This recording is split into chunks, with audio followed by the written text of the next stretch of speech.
Oh, okay. I think I fixed it. Can you guys hear me?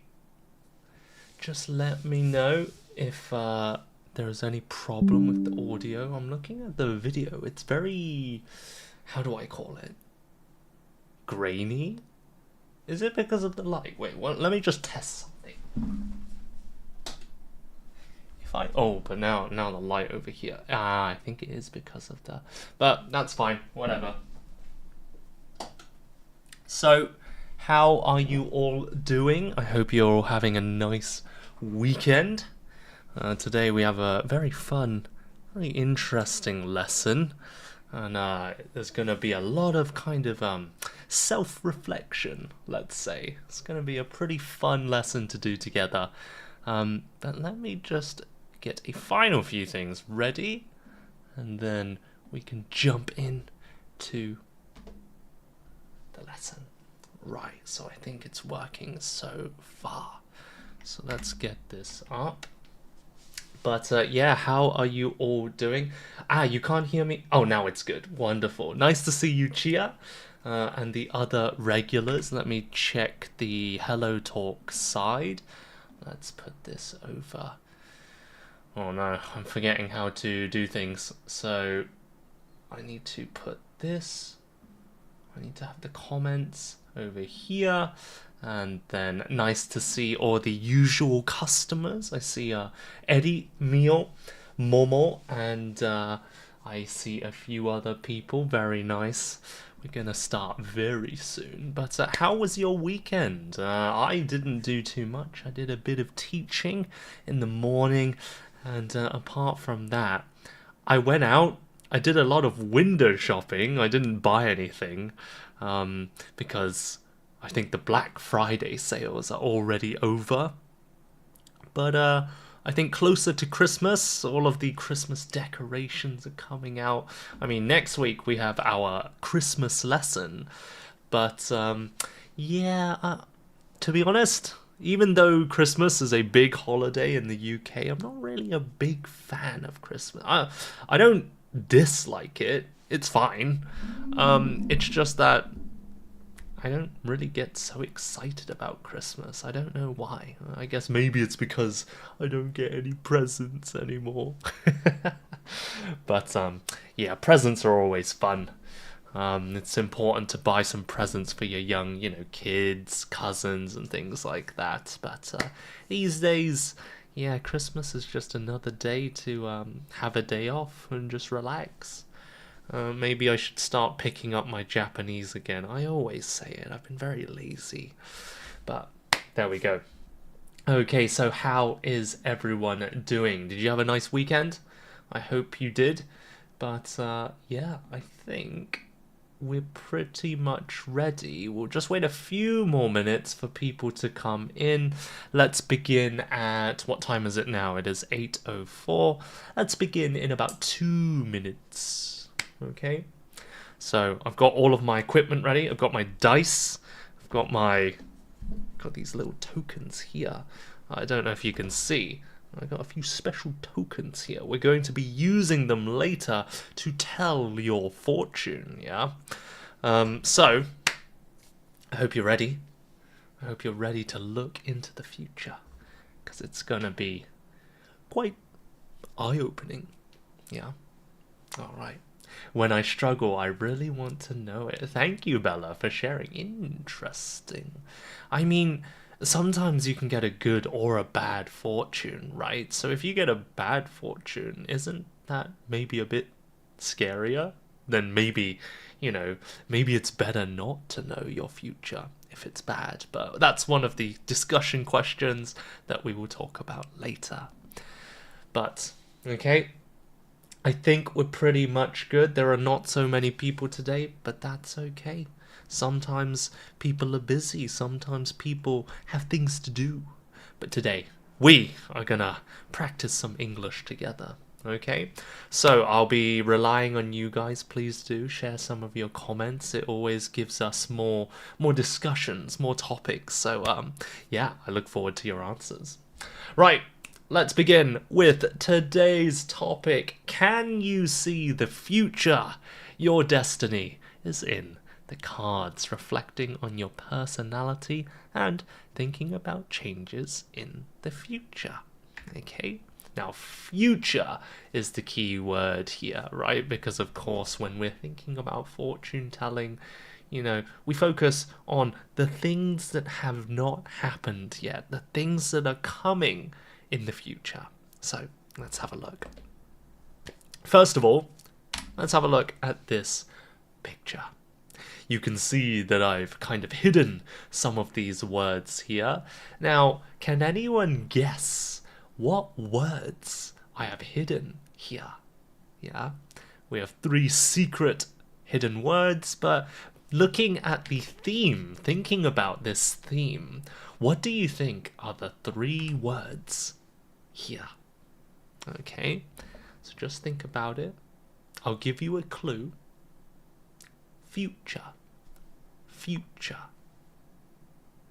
Okay. I'll give you 5 seconds. Type your answers or just say it out loud.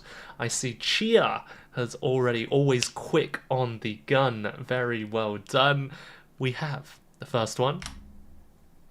The past. Yeah, things before. Now, or you could say the present. Yeah, the present, when you're learning the verbs, right? Go, past, went, and then future, will go, going to go, okay? Now, quick note. Many people ask me, Eric, what's the difference between will go and going to go, right? Now, I will be honest, I don't think there's a big difference between will go and going to go, but one difference is when you have an unexpected event or you have to make a decision right now in the present, right? So for example, you're going to the, let's say you're going clothes shopping. You want to buy a nice new sweater, maybe a nice Spy Family sweater, right? But you find out they don't have the right colour, or they say, oh, sorry, we don't have that in a medium size, or something like that. You were planning, here is the key word, planning. You were going to buy, a shirt or something like that, but now you have to change your decision. You have to decide right now. In this case, you have to use will. It's like, okay, I was going to buy this, planning to. I guess I will have, this looks nice. Okay, I'll buy this. Yeah, I will buy this. So when you're making a decision in the present, you would say will. But if you plan something beforehand, you would use going to do something. Okay? All right. Small grammar lesson over. Very well done, Eddie. Well done, Momo. Great job. Okay, so let's have a look. Actually, Chia has asked a very interesting question. I like that. Chia says, have you ever thought about why people always correlate to the left? So she means why people say the left is the past and the right is the future. My theory, why do we show the left as the past and the right as the future? Sorry, it's reverse for you guys. I guess it's because in English we read from left to right, right? But if you're reading like Japanese or maybe Chinese, it's like top to bottom. But actually, I'm not sure. That's a very good question, Chia. Yeah, maybe XY coordination, as Bella said. Okay, interesting. Very good. Thank you, Chia. So, this is more of a speaking activity for my kind of private students, but basically I wanted you guys to think about the past, the present, and the future, and I want you to use one word to describe each of these things, okay? Now, you don't have to do this now, but in my private lesson, I did this with a student earlier this morning. And for example, I said, just thinking about my past, one word, relaxed. Yeah, I remember when I was a child, I got home from school, I quickly did my homework, and then I just played video games. I did a lot of relaxing, I wasn't too stressed. And it's completely different to the kids that I teach nowadays who are, very smart. They're trying to go to really high level universities. They're going to cram school. They're learning piano. They're busier than me, right? So it really made me think, wow, my childhood, my past was very relaxed. Yeah. But nowadays, I'm feeling quite challenged. I feel like, I'm trying a lot of different things these days. What was it? Working with different companies, internships, creating these lessons, doing test English. Today's themed lesson, every week I try to do a lesson on a different topic, right? It's quite challenging juggling all of these things. And in the future, I'm a bit scared. It's a bit scary to me. Well, I think the future is quite scary to a lot of people, right? We don't know what's going to happen. But some people are quite optimistic. They're quite positive and think, yeah, it's going to be good. I'll be fine. I'm confident. But for people like me who are not so sure, I don't know. It's a bit scary. My future, I want to stay in Japan, but I need to find another job in addition to my private lessons, just so that, I feel a bit more secure and comfortable. So that's me. But how do you guys feel about your past, present, and future? This could be a really good writing exercise for you, so maybe give it a go. Take a quick screenshot. Yeah. All right. So let's move on. Now, when looking at fortune telling, of course, we're looking towards the... Wait, which way? The future, yeah? For me, everything is reversed because of the camera. But let's have a look at fortune telling around the world. Okay. Now, different countries have different customs, different cultures, and fortune telling is something that happens in some countries, but not all. But there's an interesting difference. For example, what's this? I'm going to give you 10 seconds. What do you see in this picture? And what do you think is being shown? What's the meaning of this picture? Why are there 4 people here? And what is the meaning of those letters? Any ideas? Very good, Chia. Well done. Yeah, we'll just give the other guys a bit to catch up. Can you expand on that, Chia? Like, can you tell me anything more about, these women? I think they're women, yeah. And then, what kind of relationship do they have? And, what was it? What are the meanings of the different letters? Yeah.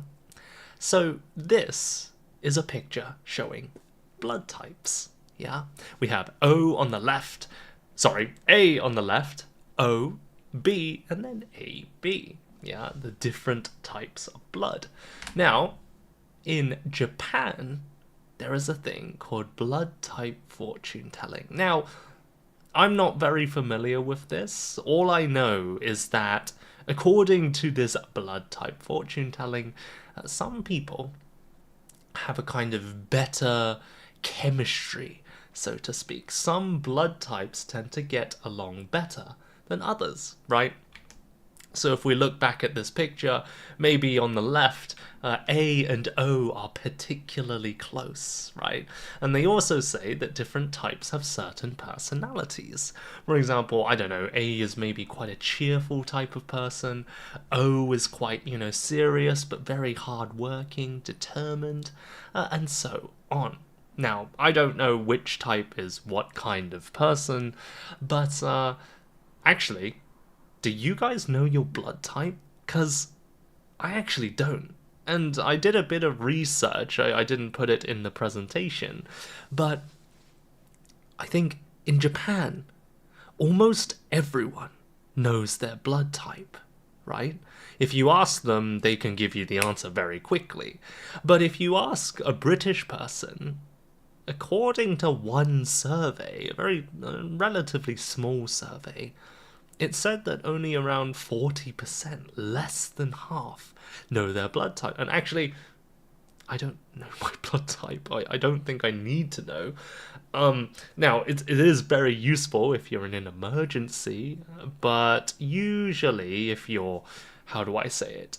If you have health insurance and you're registered with the hospital, then they will have your information already. So, but I think it's good to know your blood type just in case. But, interesting.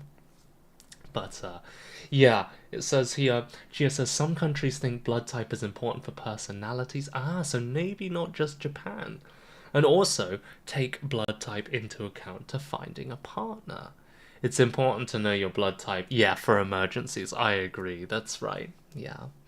And then Momo says, what was it? She's O, Etsuko is AB. Interesting. There we go. So everybody's got a, different blood type.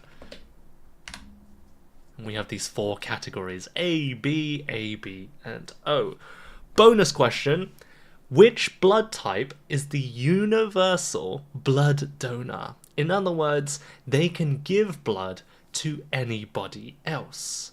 Which blood type is universal, can be accepted by any type?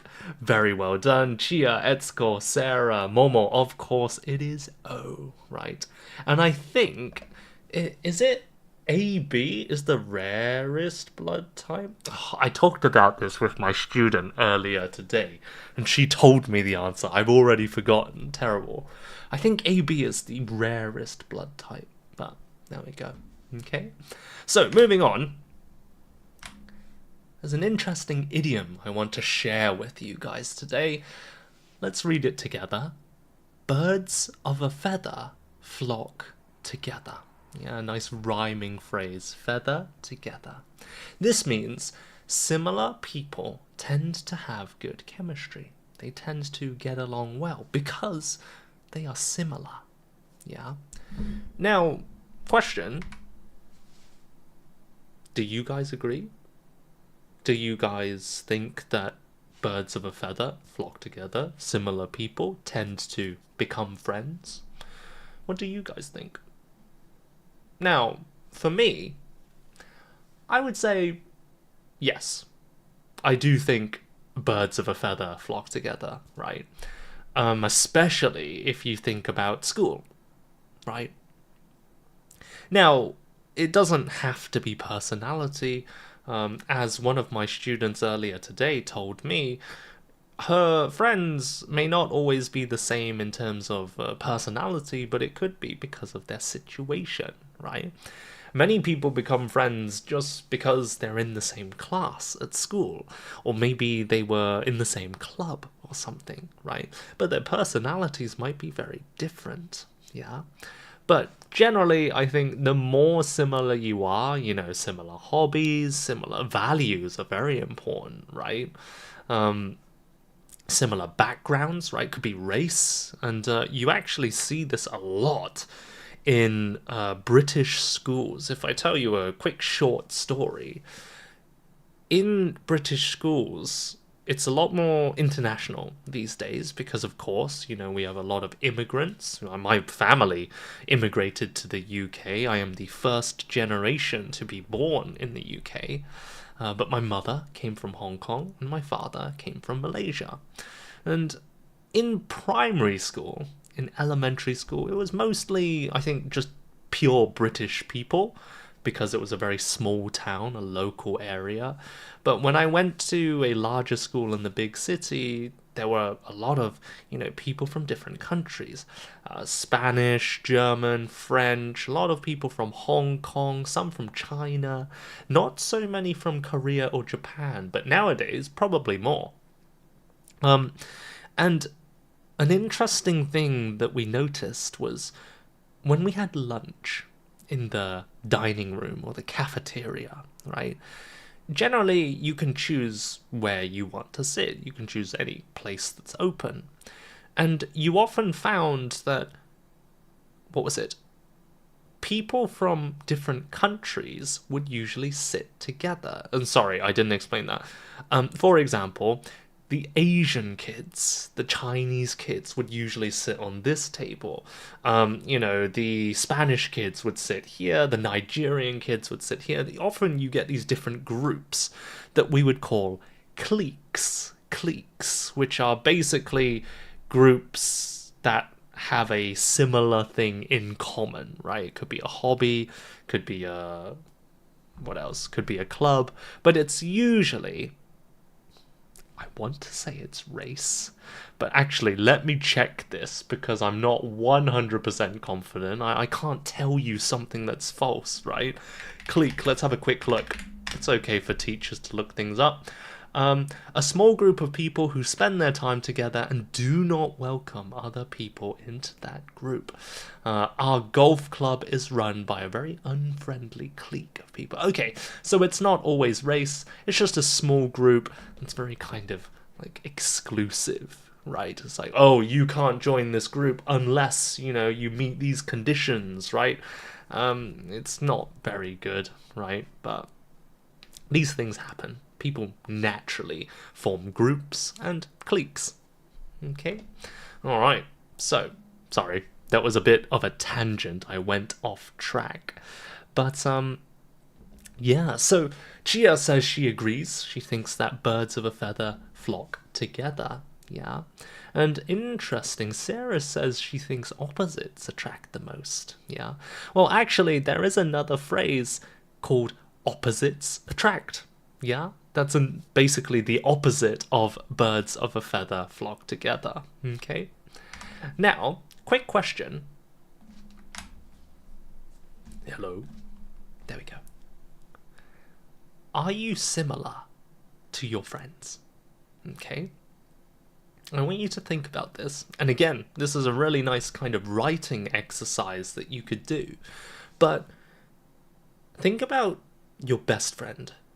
Or maybe think about your, general group of friends. You might have a few different groups, right? Again, maybe you are a part of a badminton club or a sports club. You have that group of friends. Then you have your, high school friends that you meet up with maybe once a month. And then maybe you have, your neighbor who is like a long-time friend because you live next to each other, right? So we have different groups. I want you to think, are you very similar to your friends? And if you are, what's similar? Is it your race? Is it your background? Is it your interests? And also, what's different? Yeah? Because sometimes you find that when you look at a pair of like really close friends, one might be like really quiet and shy, whereas the other person might be really extroverted and loud and energetic, right? And then you think, oh, that's an interesting pair, opposites. They're complete opposites, but they're really close friends. So I just want you to think about your friends and how you're different or how you're similar. Okay? All right. Now, keep pressing the wrong button. Do you think it's good to hang out with different people? Personally, I think it's good, right? Actually, hanging out with the same people all the time, I feel like it's not boring because it's always fun to hang out with friends, and I'm always happy, very thankful to be with friends. But sometimes it's nice to meet new people and kind of, hear new stories, right? And kind of hear new opinions on various topics, right? Sometimes you hear something that you've never heard before, whether it be a personal story or a certain point of view, right? It's very, how do I say it? Stimulating. That's a Japanese way of saying it. How do I say it? It's a nice breath of fresh air, and it kind of makes you think about things in a different way. And I think that is really valuable, because the problem with hanging out with the same people who agree with you is that you're never challenged, or rather, when everybody agrees, you start to think, oh yes, this must be the right answer. And sometimes it is, right? But sometimes it's not always best to follow the group decision or the group idea, right? Because many people, they just agree because most people are saying that thing, right? It's not what they really feel. Because it's always scarier to stand up and say, I'm not sure about that, because no one really wants to be different and stand out too much, yeah? But there you go. Anyway, that's my opinion. But yeah, so Momo says her close friend is very similar, thoughts and interests are the same. Yeah, definitely. It's a lot easier to bond when you're similar, right? But there we go. Birds of a feather flock together. Right, moving on. Let's have a look. Oh, this one's quite an interesting picture. For those of you who can read Chinese characters, I apologize for people who do not, from maybe Europe, don't know any Asian languages, but basically this is like, if you go to a shrine in Japan, especially on New Year's Day, you can pull a fortune, right? And it will tell you, this year you will have great luck, good luck, average luck, bad luck, and so on. Yeah, but this is like a fortune based on your blood type, right? So it might tell you, ooh, you need to be careful of this type of people this year or something like that. It's just another version of the fortune telling. Yeah. But anyway. Okay, looking at this next picture.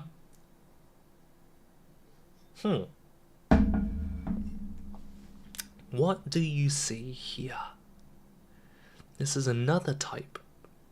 It's related to fortune telling, but can anyone tell me what kind of fortune telling?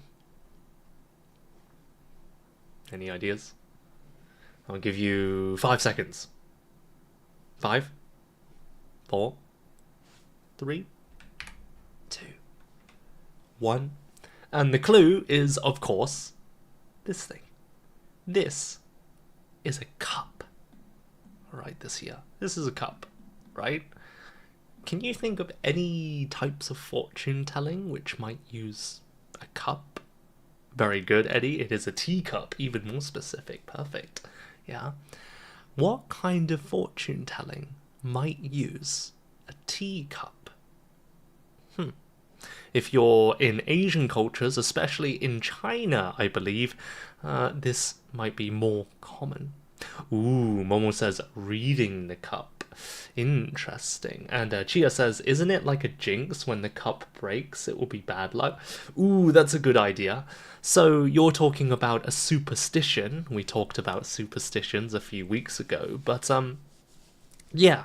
So I think breaking glass is it breaking glass or breaking a mirror is known to be quite bad luck. I think it's a mirror that's bad luck. 7 years, I think. I'm not sure about breaking cups in general, but it might be bad luck. I mean, it's certainly dangerous, right? Because it's very sharp. But, good idea, Chia.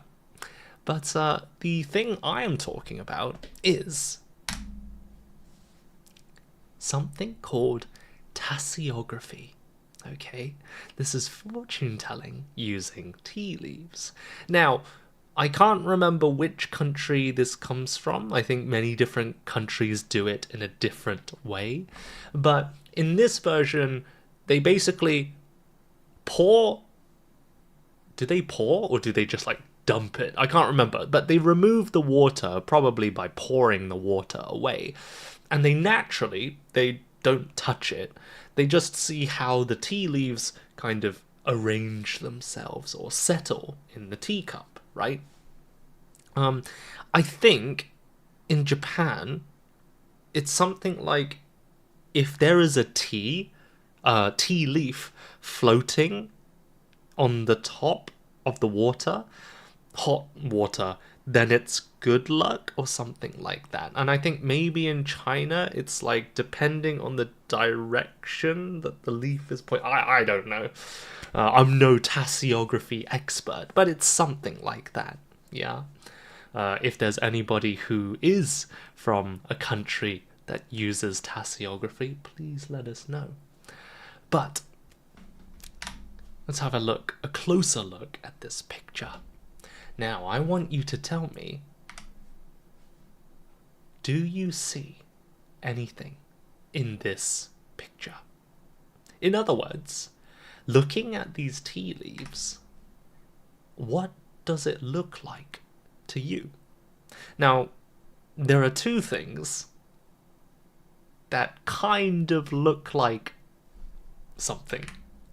The first one, sorry, let me use my pen. What do you guys think this looks like? Now, again, it's kind of subjective, right? Depending on the person. Some people might say, oh, it looks like this. Other people might say it looks like this. But what do you think? This will be an interesting way to get everybody's different answers. Now, Victor says it's a whale.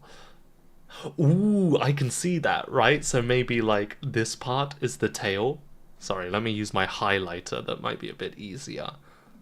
So maybe this part is the tail, and this is the main body of the whale, I guess. Interesting. I didn't see that, but that's a good guess. Yeah. Does anyone have any other answers? It's like a axolotl. Very good word here. Axolotl. It's like the salamander. If it cuts its arm off, it will regenerate. Axolotl. I'm trying to see the axolotl. Is the head up here? Or is it down here? I'm not sure. I can't see the axolotl, but that's a good idea. Interesting. Alright. So, one answer, one interpretation of this message might be, the tea leaves. Do you see it? So, I think it kind of looks like a dog that's turning around, right? And then Momo says, Nao says it's a rabbit. Interesting, rabbit. I can see that. Yeah, similar to the dog, we have the main body down here, maybe the ears up here, and the rabbit is kind of moving its head to the side. But yeah, again, there's no perfect answer. It's just one interpretation. Yeah, interesting. All right. Now, what about this? Oh, but I showed you the answer. But anyway, yeah. So we have another thing that kind of looks like a bird, right? I think we can all agree this looks like a beautiful bird flying through the sky, right? But yeah. So it's interesting how, different people can see different shapes, and it really reminds me when I was younger, I was very lucky to be in a school with a big field, and on the nice hot summer days, that was like, ooh, I'm 30. Oh my gosh. So maybe like 22, 23 years ago, when summers in the UK were not too hot, I remember just lying down on the grass, just looking up at the blue sky and enjoying the sunshine. And I think everybody has done this before, but we look at the clouds, right? We look at the clouds and we think, hey, that kind of looks like... Don't you think it looks like a pizza? It's like, no, that doesn't look like a pizza. That looks like a plate. A plate? You're boring. Come on, that's not like a plate. A plate's more like this shape and so on, right? So this is what it kind of reminds me of. And so I put in this picture. What do you guys see now? I love this cloud, it's quite an interesting shape. What do you guys see here? A bear? Interesting. A dinosaur. Ooh, a lot of people saying dinosaur. Momo, Victor, Chia. Interesting. Well, I think you're pretty much right. I think it looks like Godzilla. Godzilla is a dinosaur, I believe, right? Wait, is he a dinosaur or is he a big lizard? Wait, are dinosaurs lizards? Are they in the same family? Species? If I remember correctly, crocodiles are the descendants or related to dinosaurs? I can't remember. But anyway, you can say Godzilla, yeah. And Victor also says Komodo dragon. Ooh. Komodo dragon, I think, might be a dinosaur-related animal. But anyway. So here you can see a very rare cup and saucer that is used for tasseography. Okay, so depending on where the leaves kind of stop, right? So if all of the leaves are kind of pointing, let's say it's this kind of shape, right? So you might have a fortune related to this star sign or this star sign, right? I have no idea what these symbols are. It just looks very pretty to me.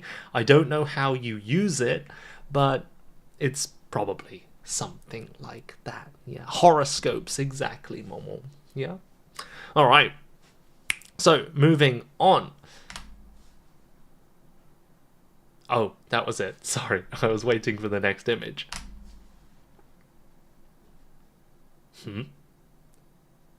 What's this? What is the bird doing? And what are these blue things? Yeah. What is the bird doing? What are the blue things? Very good. Victor was very quick with that answer.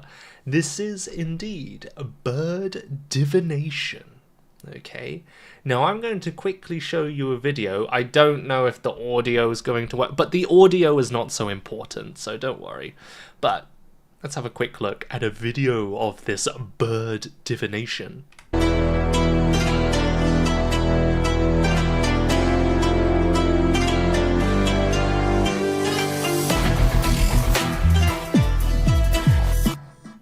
Sorry, I just realized the video was very small, but yeah, so a very simple video. I'll play it one more time just because it was so short. So the bird comes out of the cage, takes one card, 2 cards, 3 cards. The 4th one, it passes to the man or woman. I don't know if it's a man or woman. But here we have bird fortune telling. And based on the music, and maybe just the kind of area and the design of the cards, I guess it was maybe India, I want to say? Philippines? No, not Philippines. Indonesia? I have no idea. I think it's India, if I remember correctly. Sorry, I'm not showing the screen. So yeah, bird fortune telling. I think it's maybe in India. Yeah. Ooh, interesting. So Victor says the bird is a witch. A little witch hat for the bird. And Shane says the bird is waiting for a hand signal. Probably. Yeah, nowadays you can't trust any videos on social media. Maybe the camera can't see it, but maybe off screen, right? The man is giving like hand signals like yeah, or something like that, right? But yeah, maybe it's true. Who knows? But what do you think? Would you trust a bird more than a human? I feel like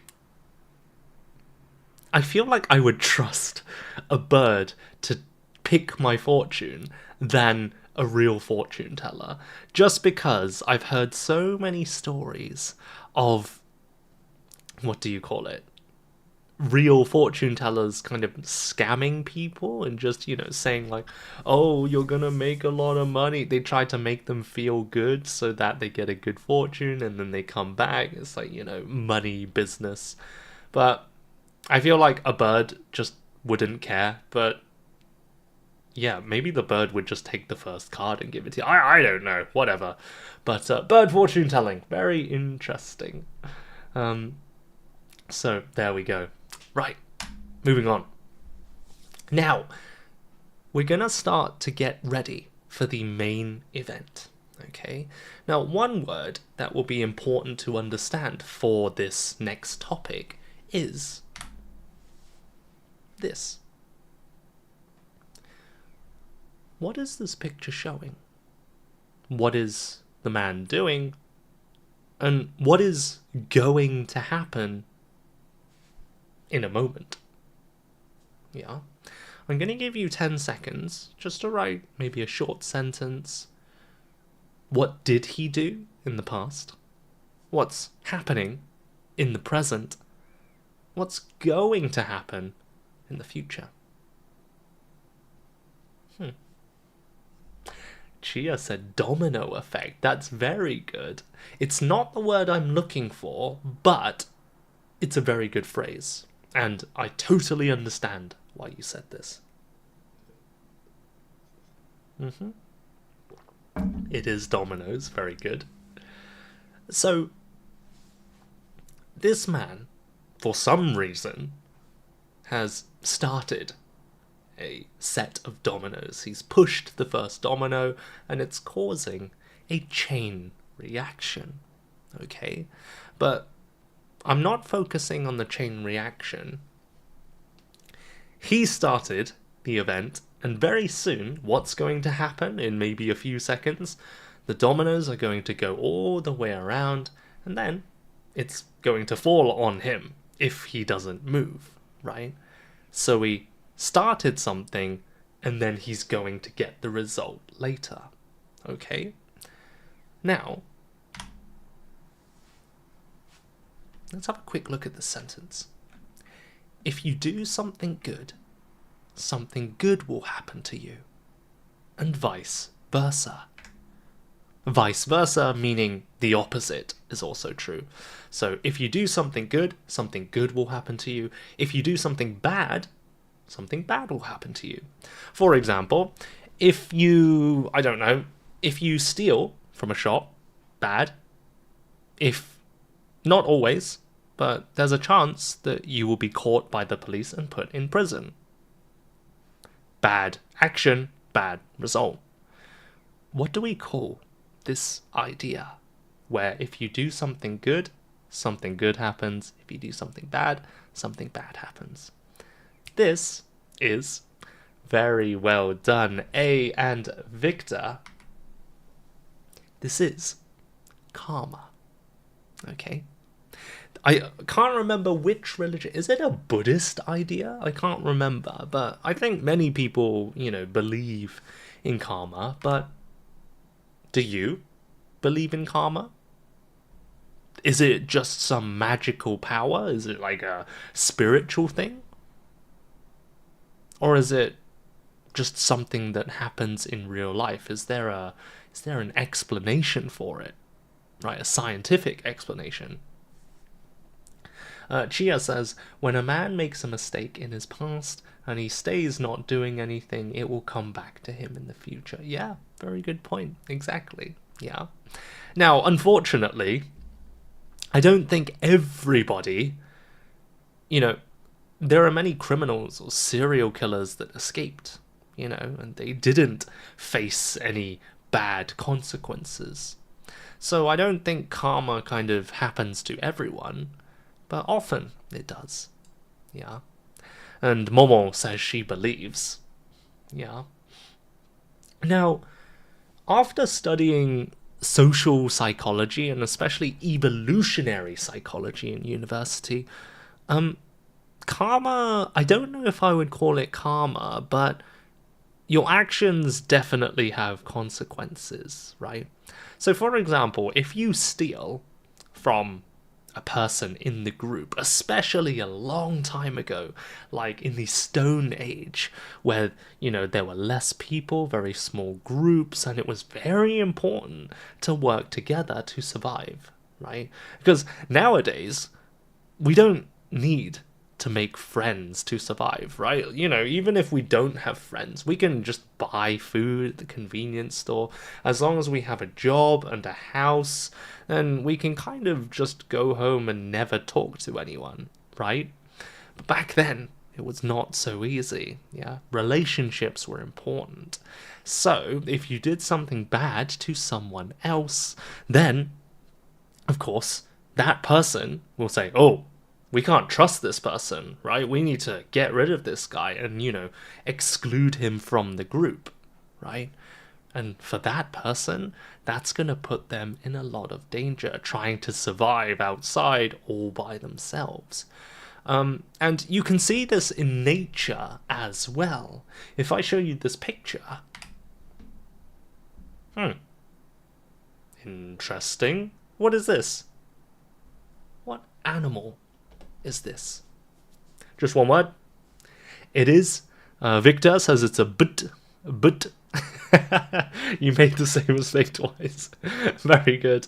It is a bat, right? More specifically, a vampire bat. Did you know vampire bats French kiss with blood? If we look at this BBC article, it seems that vampire bats they make friendships by sharing blood with their neighbours in a kind of horrifying French kiss. Yeah.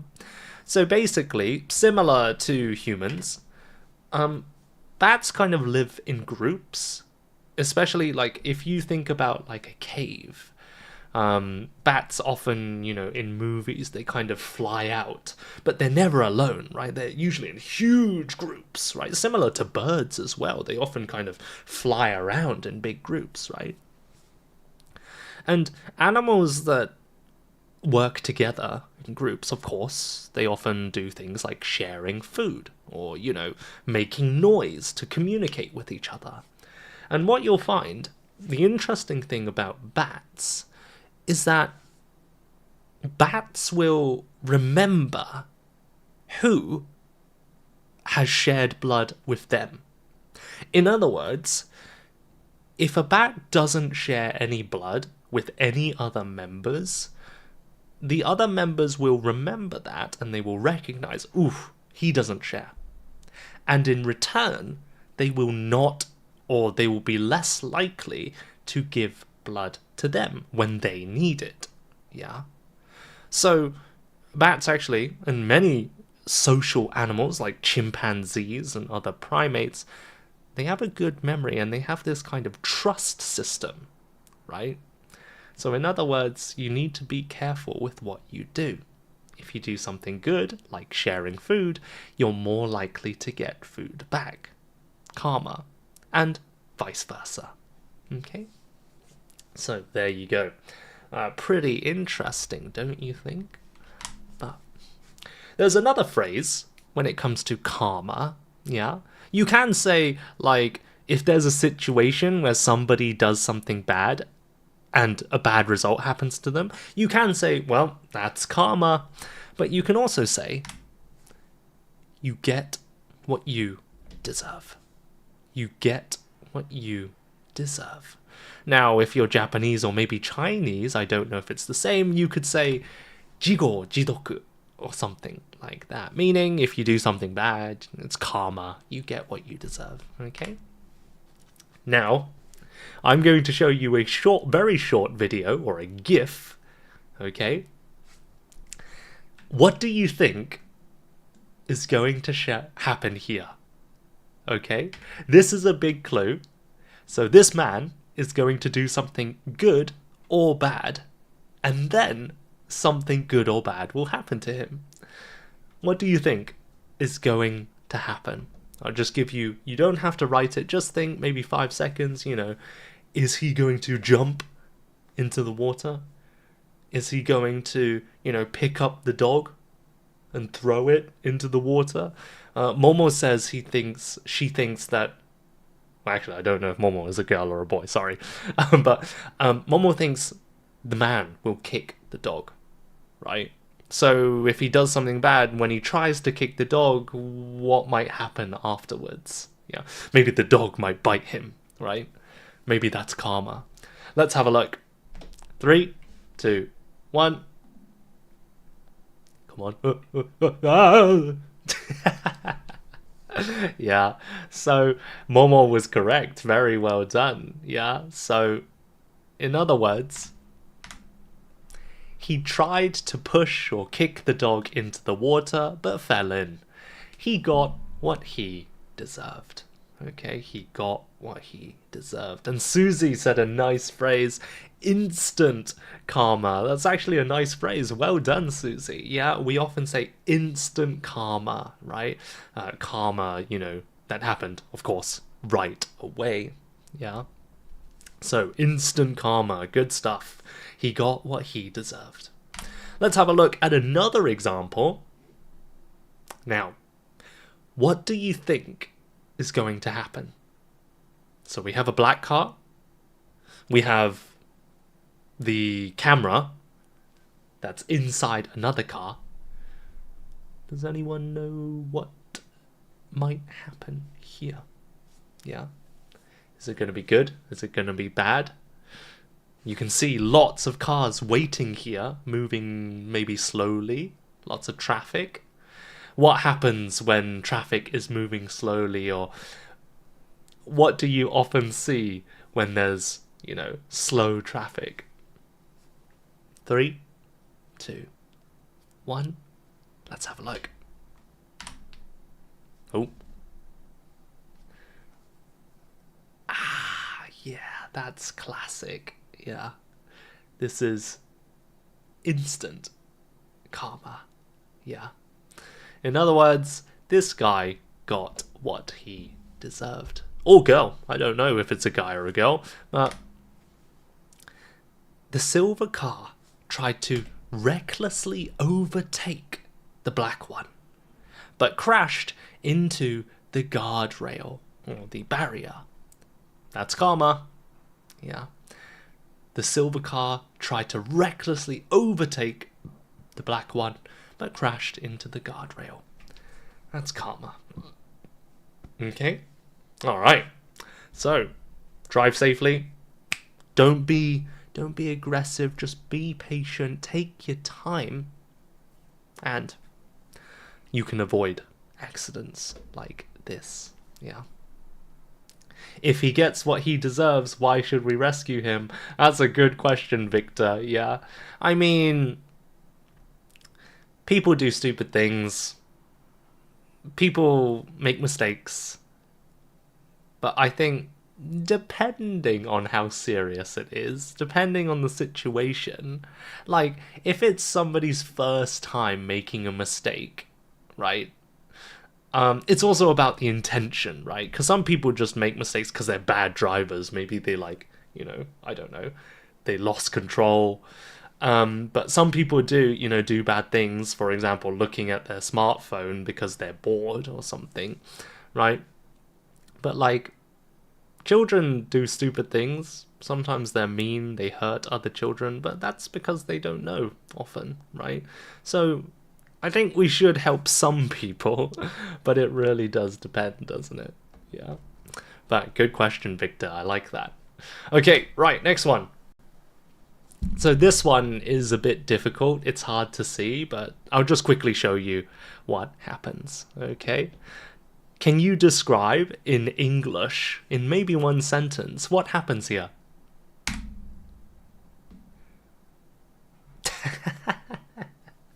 I like this video, yeah. So, how would you describe this short video? Yeah? What would you say? If you had to describe this video to maybe a blind person, what would you say to narrate this video? Yeah. Well, one example might be, I actually don't know what this is called, I've forgotten, but he blew the thing into the other person's face, but it bounced back and hit him in the eye. He got what he deserved. Yeah, that's karma. Okay? So, there you go. I think harmless pranks like this, it's always fun. It's good to, do these things, as long as you know that it's safe, right? I've seen some people, there's a trend on social media, I think it's really stupid, I think it's too much for a prank, but there are people when it's someone's birthday and they're getting ready to blow out the candles, like, happy birthday to you, and then as they're getting ready to, eat the cake or blow the candles, they will some people will just grab their head and smash it into the cake, and then they laugh like, ha ha, you've got cake on your face, but then it's like, the cake, no one can eat it, and I think the cakes can be very expensive, right? And then it's just like, yeah, you have to clean up your face. Maybe it's quite embarrassing. I don't like that prank, but I don't know, whatever. But anyway, okay, so, yeah, here we have a great example of karma. Now, here is another funny picture. We have two children, and it's very common for people when taking a photo to put bunny ears behind someone just to make them look a little bit silly.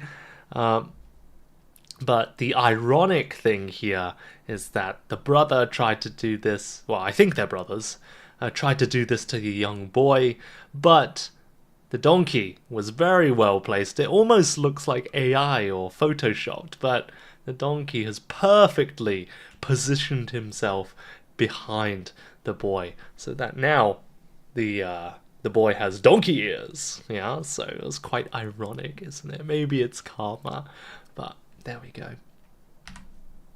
And finally, we have a Twitter post looking at this from a person called Sean Sparling, known as Sasagronomy. The man who just drove into the parking space I was waiting for and told me to F off has arrived for his interview with me. Hashtag karma wins again. Okay, so in other words, this is a bit confusing, but basically, there was a parking space, and this man was waiting for the parking space, right? He was next to take the space. But this man who was waiting is the interviewer. He is getting ready to interview a candidate, an applicant for a position. But when the space opened up, suddenly a person rushed in, cut past him, and kind of took the space. This person was the person applying for the job, taking the interview. So, what was it? After this terrible incident where the man stole his space, was very rude and said, "Rock off," right, with his middle finger, he arrived in the interview room and realized that the person he stole the space from, the person who was waiting, was the person on the other side of the table interviewing him. So, I don't know what happened, but I guess he probably failed him for the interview, right? Because, he was just incredibly rude, right? You don't really want to hire a person who makes that kind of terrible first impression, right? But there we go, yeah. Yeah, funny coincidence, yeah. Maybe you could say it was God or some spiritual power, maybe it was destiny, right? Susie says, nah, it's so satisfying to hear, and just say back, fuck off to him. Excuse my language. But, he's showing his parking skill for the interviewer. Well, if the position is for an F1 driver, then maybe. But, yeah, there you go. Alright, now, let's move on to a few more useful words. Now, when talking about tarots in your future, it's very important to know a few personality words, right? Because often in these fortunes, they might say, oh, you should be more this, but you shouldn't be this, right? You need to be more proactive. You shouldn't be so careful. Yeah, you're being too cautious or something like that. Yeah. So let's have a look at these 20 personality words. Okay, now I'm going to give you 1 minute. Now it might be a good idea to get a pen and paper for this one. Okay, so maybe just get a quick pen and paper, and I want you to draw 2 columns. Okay, so let me just give an example. Can I wait a minute? Let me give a demonstration. Can I show this something like this? Okay, so I want you to draw like 2 columns, okay? So we have column 1. Wow, writing upside down is so difficult. Is that right? Sorry, I'm trying to write upside down. So, oh my gosh, I've written them both. Okay, you know what? Right, so number 1 and number 2. That's easier, okay? So, you're going to write these words in pairs, okay? So if we look at this word here, for example, we have the word lazy. One of these other words are the opposite of lazy, okay? So basically, I want you to just write a few words and say, for example, lazy, and the opposite is, what do you think? So I just want you to match the words. All of these words should have a pair, okay? And I also want you to think about one more thing. Think about these words. Are they positive? Are they a compliment? Are they good? Or are they negative? Okay, so lazy is definitely a negative, so you might put a minus sign here, right? So lazy, negative. But if it's a good word, then you might write a plus sign. Yeah, it's positive. Okay, so I'm going to give you about maybe 1-2 minutes. Don't worry too much. If you're not sure, just move on to the next word. But do your best. Try and match as many words as you can in pairs. Okay? Right. I'm going to give you... Let me set a timer. Let's go for 2 minutes, and then we'll see how everybody's doing. Actually, yeah, 2 minutes. Okay. If I do this, is it like... Maybe it's too small? Nah, it's too small. Okay. I will just tell you the time.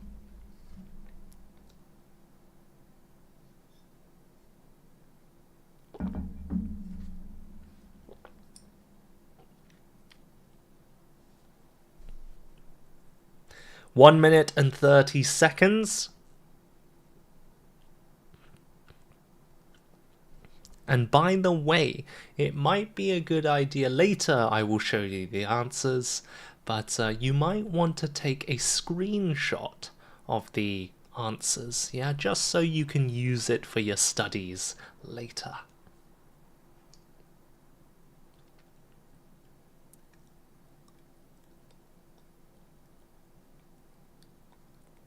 Okay, you have 1 minute left.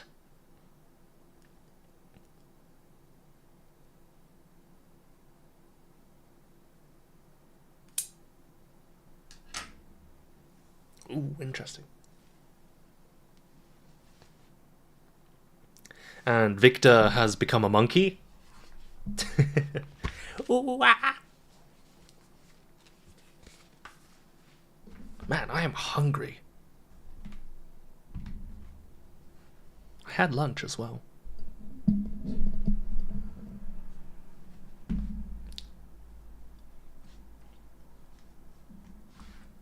Right, 20 seconds. Do you guys want more time?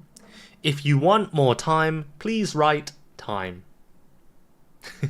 Sounds like one of those phone calls, right?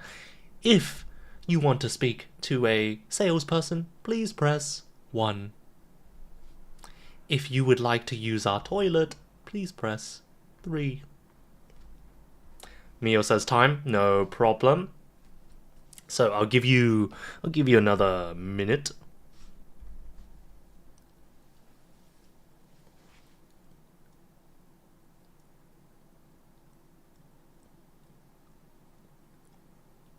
Yeah, there's quite a lot of words here.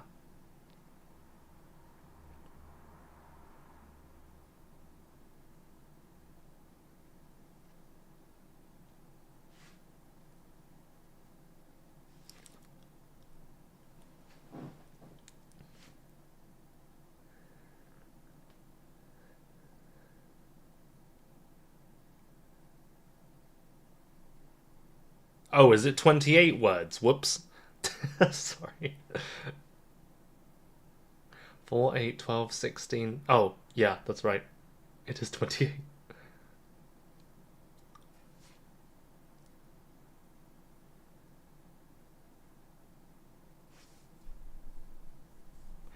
Okay.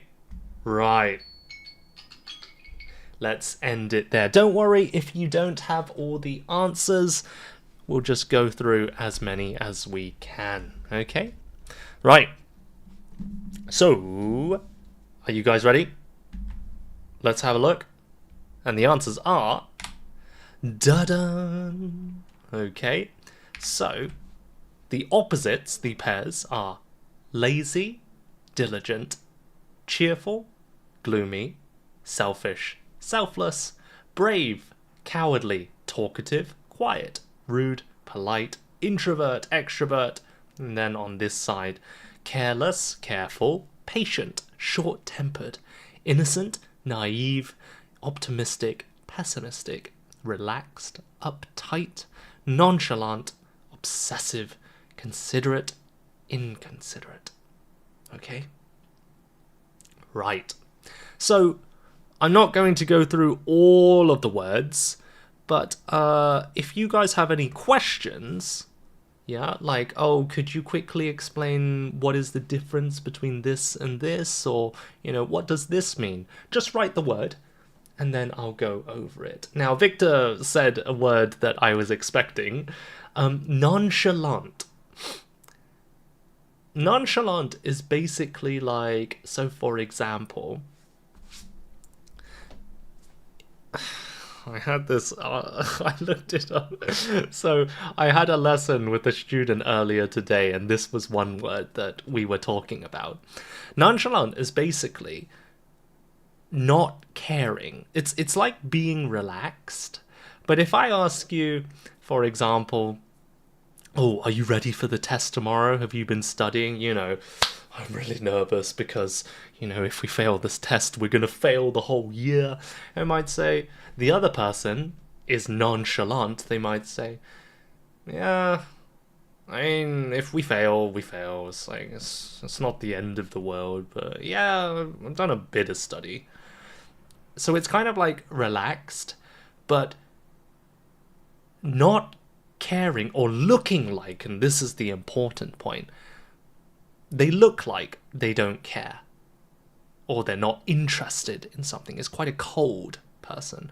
But on the inside, they might be panicking, right? But nonchalant just means they look calm and maybe don't care about something. They're not interested. Now, the opposite would be obsessive. Obsessive is very unhealthy. When you obsess about something, like, I don't know, if you have an obsessive girlfriend or a boyfriend, then, you go out with your friends, and then you said you would be back home at 9, and it's 9:05, and they start sending you a message, like, at 9:05, you check your phone. They've sent you 10 messages in the last 5 minutes going, where are you? You said you would be home at 9. It's 9:05. It's 9:06. What's happening? Are you okay? That's obsessive, right? They're kind of worrying too much, and they're just like, they're only thinking about you or that one thing. That is being obsessive, okay? So, what was it? Naive is a good one. Naive means you believe in good in the world. You believe people too easily and you trust them too easily, right? So a scammer, the perfect target for a scammer to deceive someone would be a naive person, right?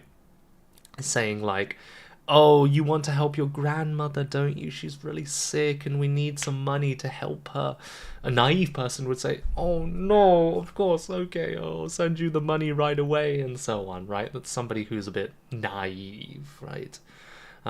They often believe other people, and yeah, it's not great, but anyway. And then, ooh, I like that. Maggie says cats have a very nonchalant attitude. That's a great example, yeah? Cats are very nonchalant. They're like, I don't care. Give me food, don't give me food, whatever. Right? Very nonchalant. Very good. Well done. And then, that's right. Addictive, obsessive. Very nice. Okay. Susan, is there a difference in intention between obsessed and infatuated? Obsessed, I don't know about intention, but infatuated usually is with someone. It's almost like you're blind in love with somebody. You can't see their weak points or their bad points because you're just infatuated. You're blindly in love, right? But obsessed can be about people. It can be about people, but it can also be about like unhealthy addictions, as I think Momo said earlier, like smoking, drugs, video games. Yeah, when you're obsessed with something, you can't stop thinking about it or that person, a thing or a person. But infatuated, always, I believe, it's usually, with a person. Okay, but great, well done. Okay, and then Chia says, isn't naive and innocent have a similar meaning, not the opposite? Very good point, Chia. I'm glad you noticed that. Yeah. So innocent and naive are actually quite similar, but one is positive and one is more negative. Yeah. So, like, for example, we might say children are very innocent. They're very cute. They're innocent. They don't know about all of the bad things in the world. Oh, it's so innocent, right? But, yeah, so very good point, yeah. Okay. Right. Victor says, I'm obsessed with Eric Agel. Very nice sentence. Thank you very much. All right. So, let's have a look. Which words are positive? Which words are negative? 3, 2, 1, and the answers are da-da. Yeah. So I won't go through all of them. Some of these are a bit more neutral, right? Talkative, quiet, it depends, right?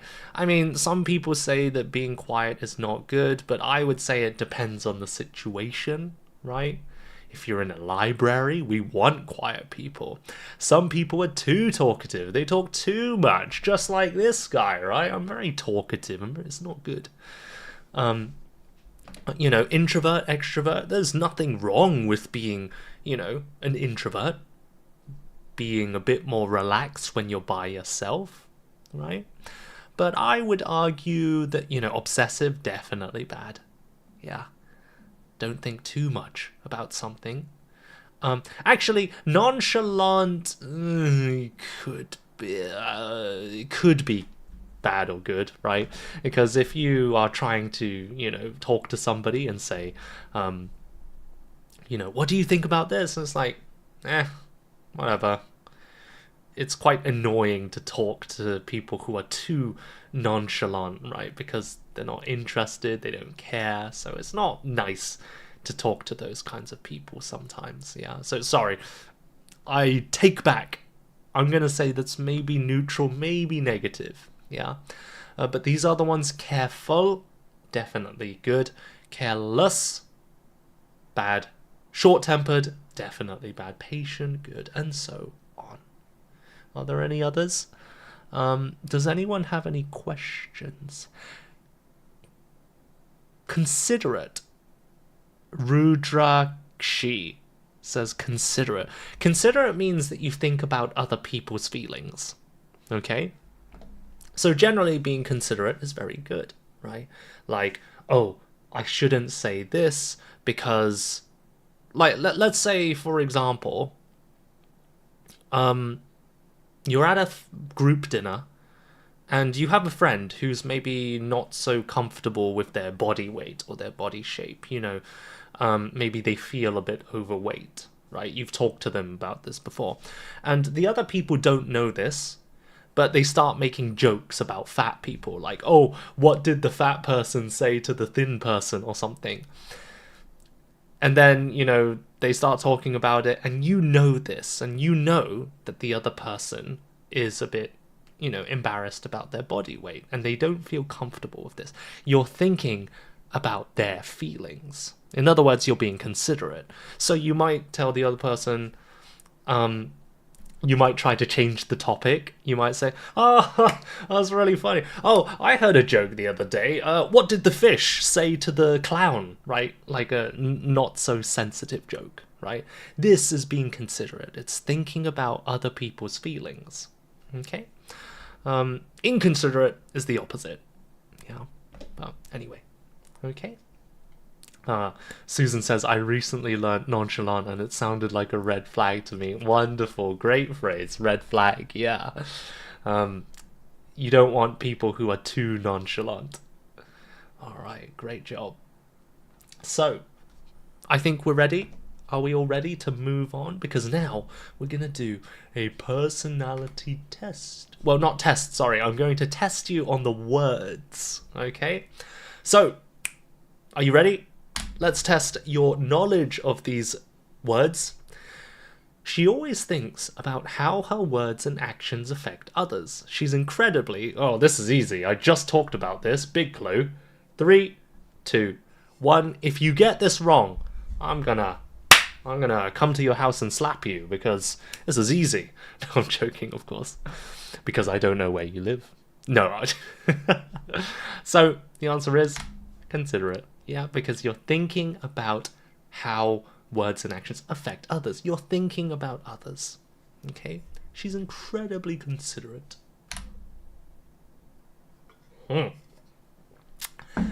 People are so annoying. They never help with the chores and they say things like, I'll do it in a minute, Mum. I'll do it in a minute. Yeah. 5, 4, 3, 2, 1. Of course, you don't like lazy people, right? You know, it's okay to be lazy sometimes. After a long day at work, you come home, you don't want to wash the dishes. But if you leave the dishes for many days, that's just being too lazy, right? No good. Okay? That's, okay. Right. And number 3. It's okay to be sometimes. If you always try to help others, you will burn out. And then you can't help anyone. What do you think? It's okay to be pessimistic, rude, careless, selfish. What do you think? 3, 2, 1. Very good. I was looking for the word selfish, yeah. Now, this is why I say sometimes it depends on the situation. Earlier, we looked at the words here. So we had selfish and selfless, right? Now, generally, yes, being selfish, only thinking about yourself is not so good. But too much of anything is bad. In other words, too much of a good thing can also be a bad thing. Right? Drinking too much water. Water is very good. Most people don't drink enough water, like me. But if you drink too much water, it can also cause problems. Similarly, if you're always selfless, you're always helping others, and, you know, your boss says, oh, can I ask you for some help? It's like, yeah, sure. Even though you're busy, you're helping 10 different people, you can never say no. Sometimes you need to be selfish and just say, I'm sorry, I have too much work. I have too much on my plate right now. I can't help you. Yeah. So sometimes it depends. Sometimes you need to be selfish. Okay. How do you guys feel? Would you say you're quite a good balance of selfish and selfless, right? Do you take care of yourself? Because sometimes you need to be selfish. All right. Number 4. I want to be like Sarah, but when I try to study, I always get distracted by things like TV or social media.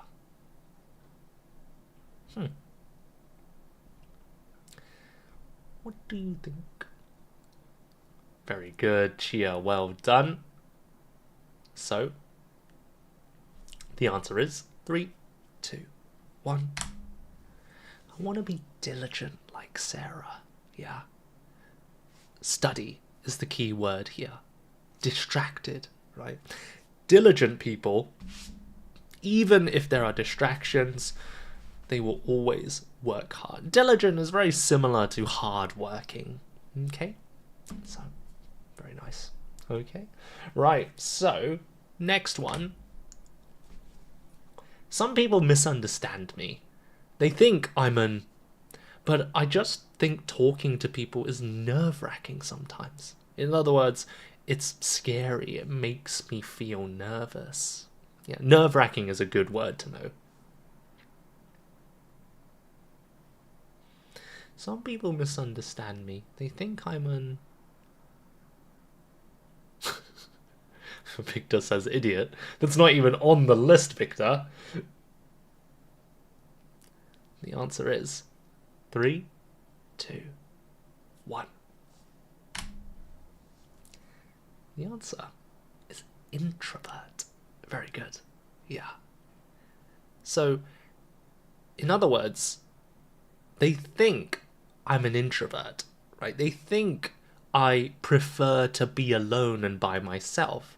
But no, it's just that I think speaking to people is scary.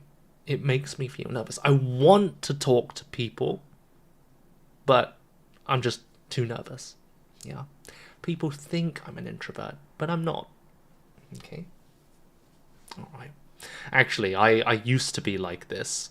I've always been an extrovert. I've always enjoyed being with other people more, but especially in college, that's high school for you American English speakers.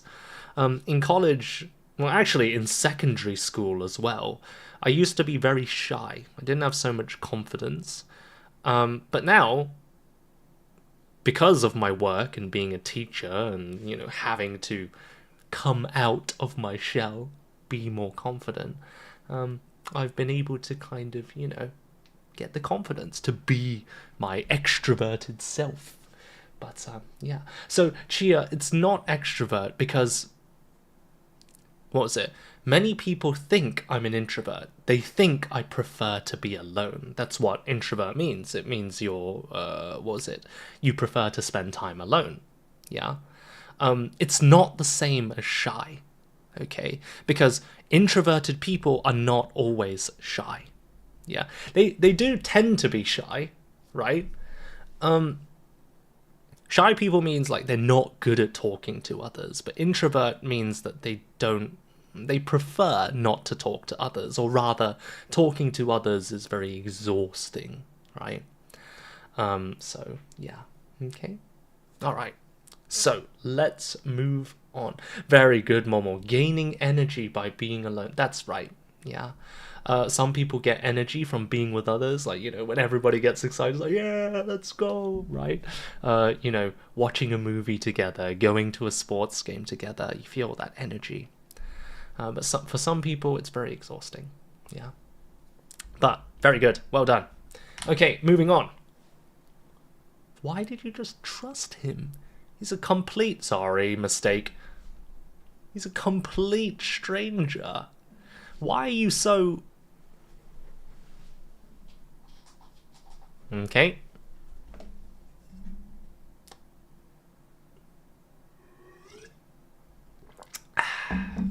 Very good. Well done. Everybody was spot on. The answer was naive. But actually, somebody also said careless. I will accept careless because it also makes sense here. Yeah, not being careful enough with the stranger. But the key word here is maybe trust. Yeah, maybe trusting others too easily because you believe they will be a good person.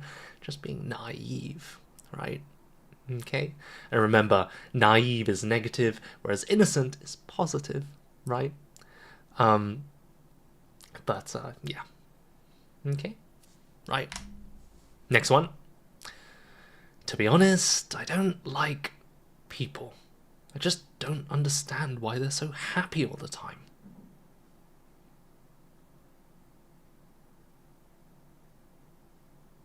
Some people might not like me because of this. Yeah.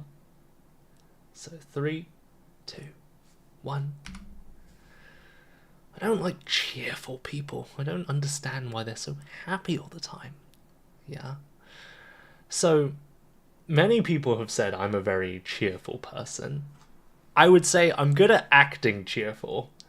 But on the inside, sometimes, like, I'll be honest, today, earlier, before the live stream started, I was not feeling 100%, and I was like, oh, I'm not sure I want to do this. And at the beginning, I have to, like, pretend to be cheerful, but when people start coming in, when I get to talk to you guys, and you give me some great answers, and I see all of you diligent, English learners trying to study and learn new things, it does make me feel a lot more happier and a lot more cheerful, right? Yeah, being cheerful, it's like with anything in life. You just gotta pretend to be confident. You gotta pretend to be cheerful. And then you really do become that thing, right? It's all about acting. All right. So, am I high? I may have had a few too many fried chicken pieces, so I might be high on fried chicken. You might be right. If you want to be a teacher, you need to be more. Not everyone is a quick learner like you.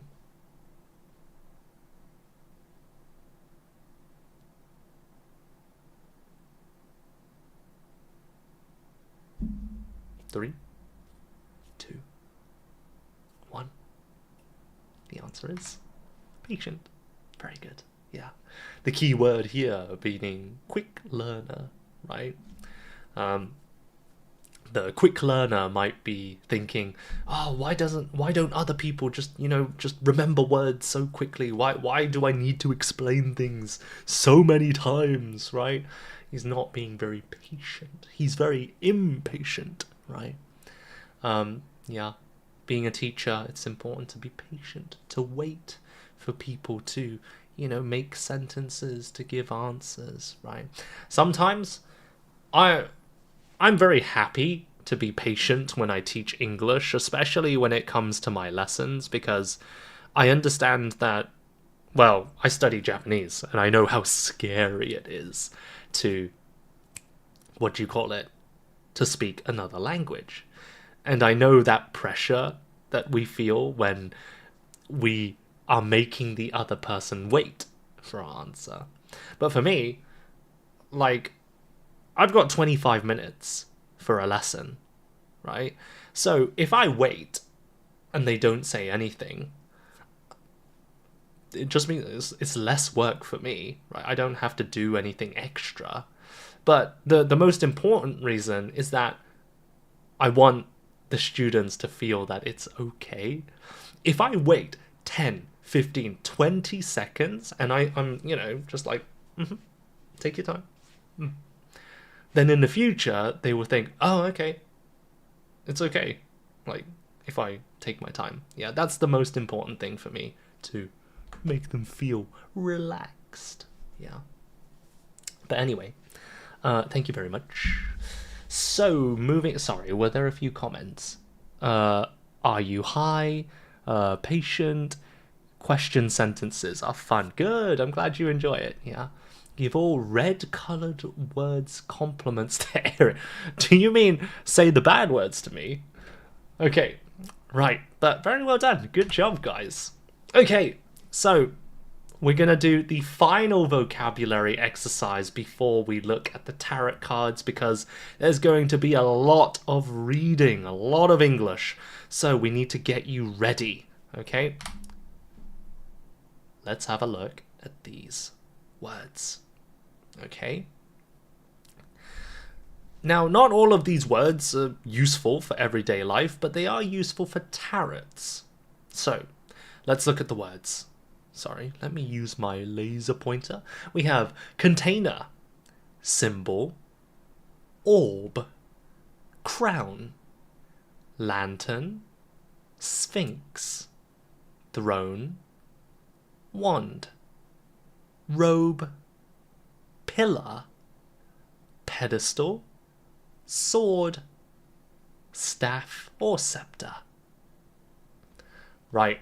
I'm going to give you, again, I'll give you about maybe 2 minutes. You don't need so long this time.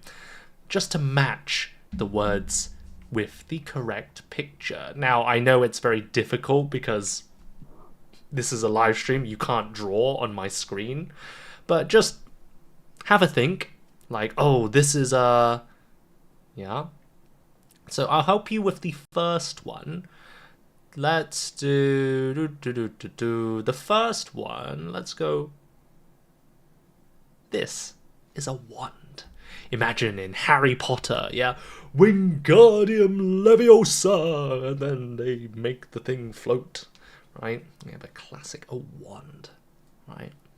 So, looking at the words, I'll give you 2 minutes just to match the words to the pictures, okay? Now, I'm going to quickly go to the restroom. Please give me a moment.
Okie dokie. Right, 30 seconds. Is everybody ready? Yeah? Are we all okay? How are you doing? Oh, why is it blurry? Hello?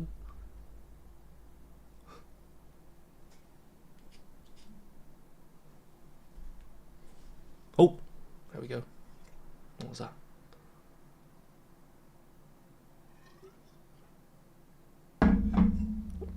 Okay.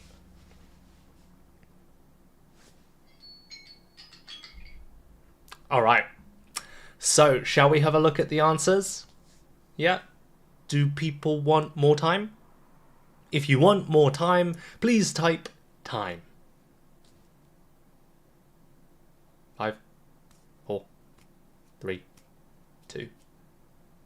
No time. Fatima says time. Okay, I'll give you 10 seconds. 10.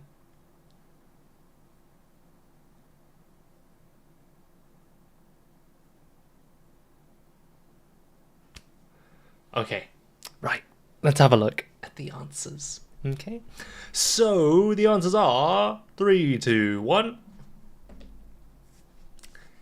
There we go. Okay, so we have a robe, a sword, a crown, a wand, staff or scepter, a lantern, a sphinx, a symbol, pedestal, container, a throne, an orb, and a pillar.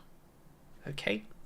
Now, I'm not going to go through all of these, but I will go through a few similar ones. Let's have a look at this, and let's have a look at this. Okay?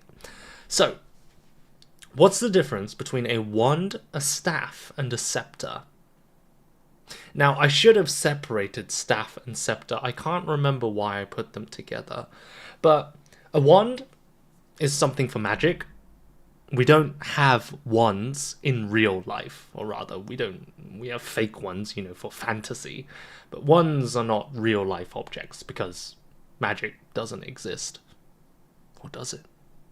Anyway, a staff is a much longer stick, and it's used in some martial arts as a weapon, right? It's like, yeah, that's a staff, right? It's usually a weapon. A scepter is a sign of royalty. It's kind of shorter than a staff. You might hold it in one hand, and I think actually this looks more similar to a scepter. Okay? It's usually made of gold, usually very pretty, something like that. Okay? So, wand, magic, staff, long, and it's a weapon, and scepter for royalty. Okay? Now, when it comes to pedestal and pillar, they look quite similar, don't they? I'm going to ask you guys, can anyone tell me what's the difference between a pillar and a pedestal? Does anyone know? I'll just give you 5-10 seconds just to write your answer. What's the difference between a pedestal and a pillar? Victor said higher and lower. That's true. That's part of it. Very good. Very good, Shizu. Height. Meal, pedestal is used to put something on it. Very good. Well done, Susan. Meal, you hit the nail on the head. Exactly, very good, Chia. Pillar for building, pedestal for statue. Yeah, so a pillar, much larger, it's a part of a building, right? So if I quickly show you, can I show you, like over here? Now, this isn't exactly a pillar, but it's kind of similar, right? It's for support. It's to make sure that the ceiling and the building doesn't just come crashing down on me, right? If you think about like the Colosseum, a lot of these older, like historical architecture, they all have a lot of really cool pillars.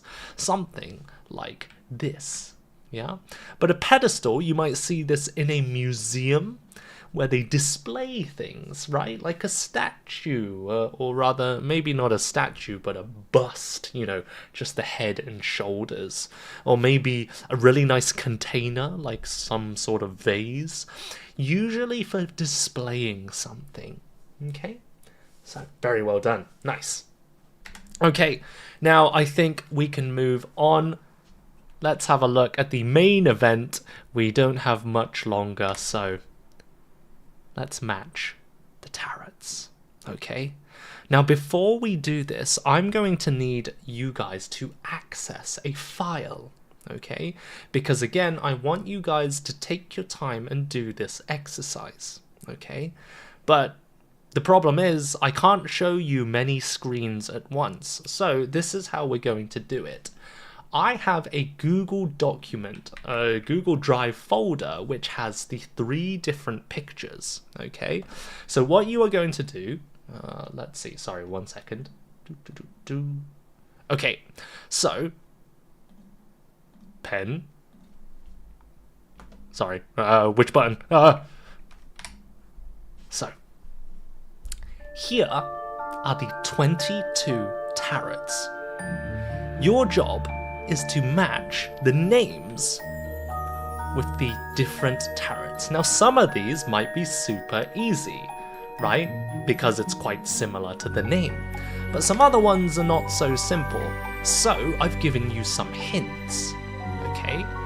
You're going to look at these hints, right? These give you descriptions of each different card. For example, the Fool shows a young person happily walking into the world.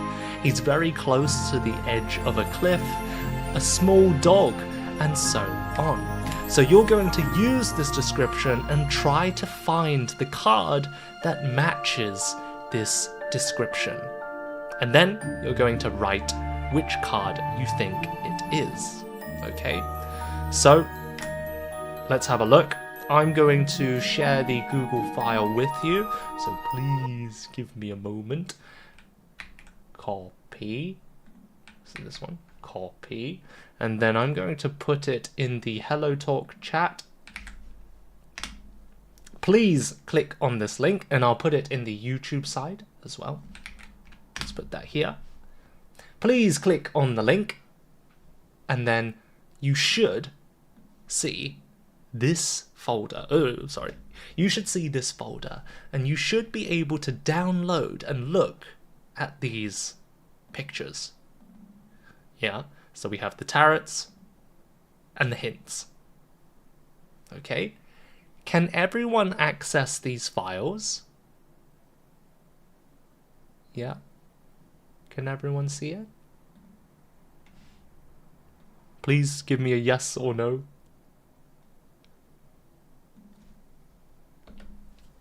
Yeah, is everyone okay? Yes, wonderful, Chia. Thank you, Shizu, Zia. Wonderful. Okay, so there's a lot to do here. There's a lot of descriptions and a lot of cards. So I'm going to set a time limit. Don't worry if you don't finish everything. We don't have time for that. But I'll give you 5 minutes. I'll give you 5 minutes to go through as many as you can. Okay? Now, some of them, again, very easy, like the sun, the moon, right?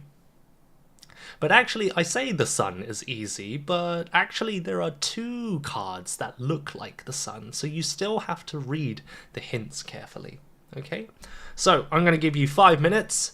Do your best, and then let's see if you get the answers right. Let's see how well you remember the vocabulary and read the descriptions. 5 minutes, let's go.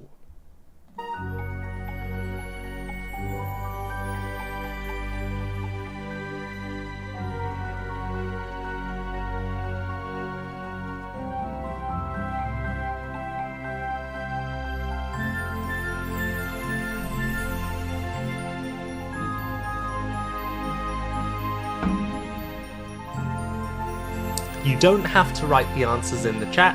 You can just write it on a piece of paper. Or maybe make a note on your PC if you're looking on your PC. Oh, sorry, I should...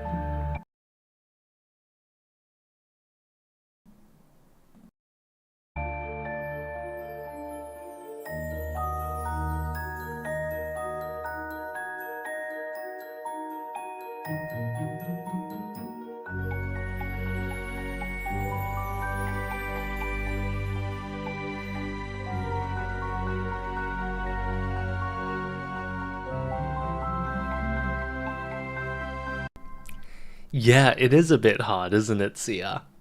But do your best. Don't worry if you don't understand everything, yeah? I think a lot of reading is just getting as much information as you can and then making a guess about the other parts.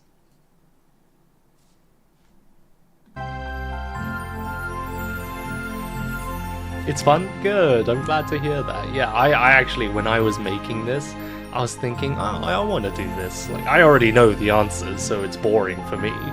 But what was it? Yeah, it would be fun to do this.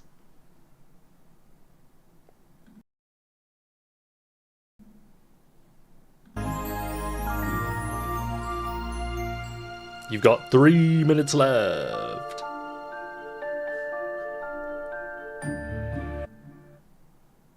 Sorry.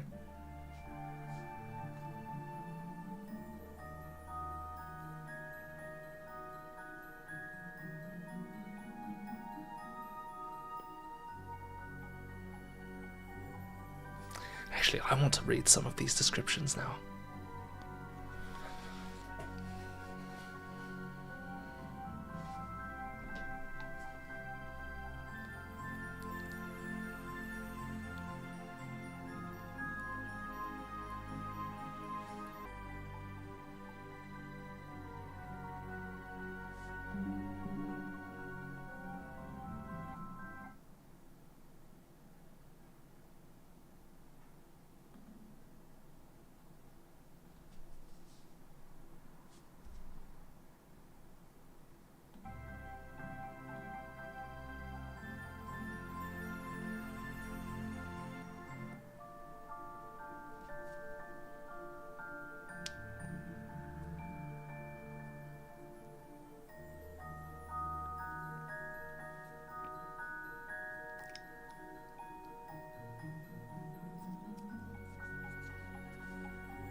Okay, right. Do you guys want more time? I can give you a few more minutes. If you want more time, please type time.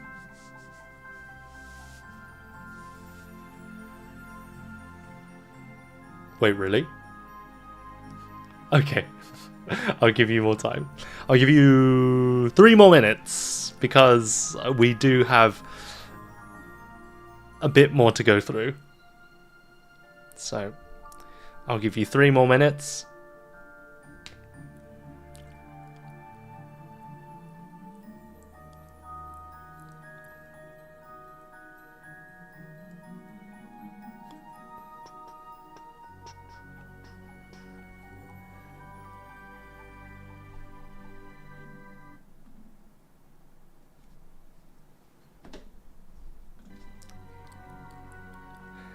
So many turrets.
Okay. You have about 1 minute left. 1 minute left.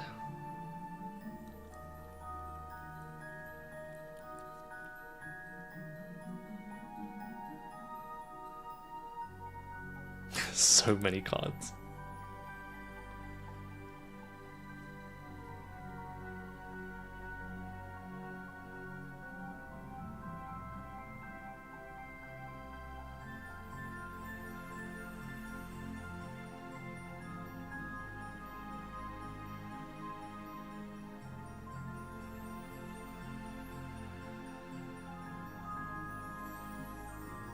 Just 30 seconds. Just a few more. Ah, I should have put the link. Ah, that's fine.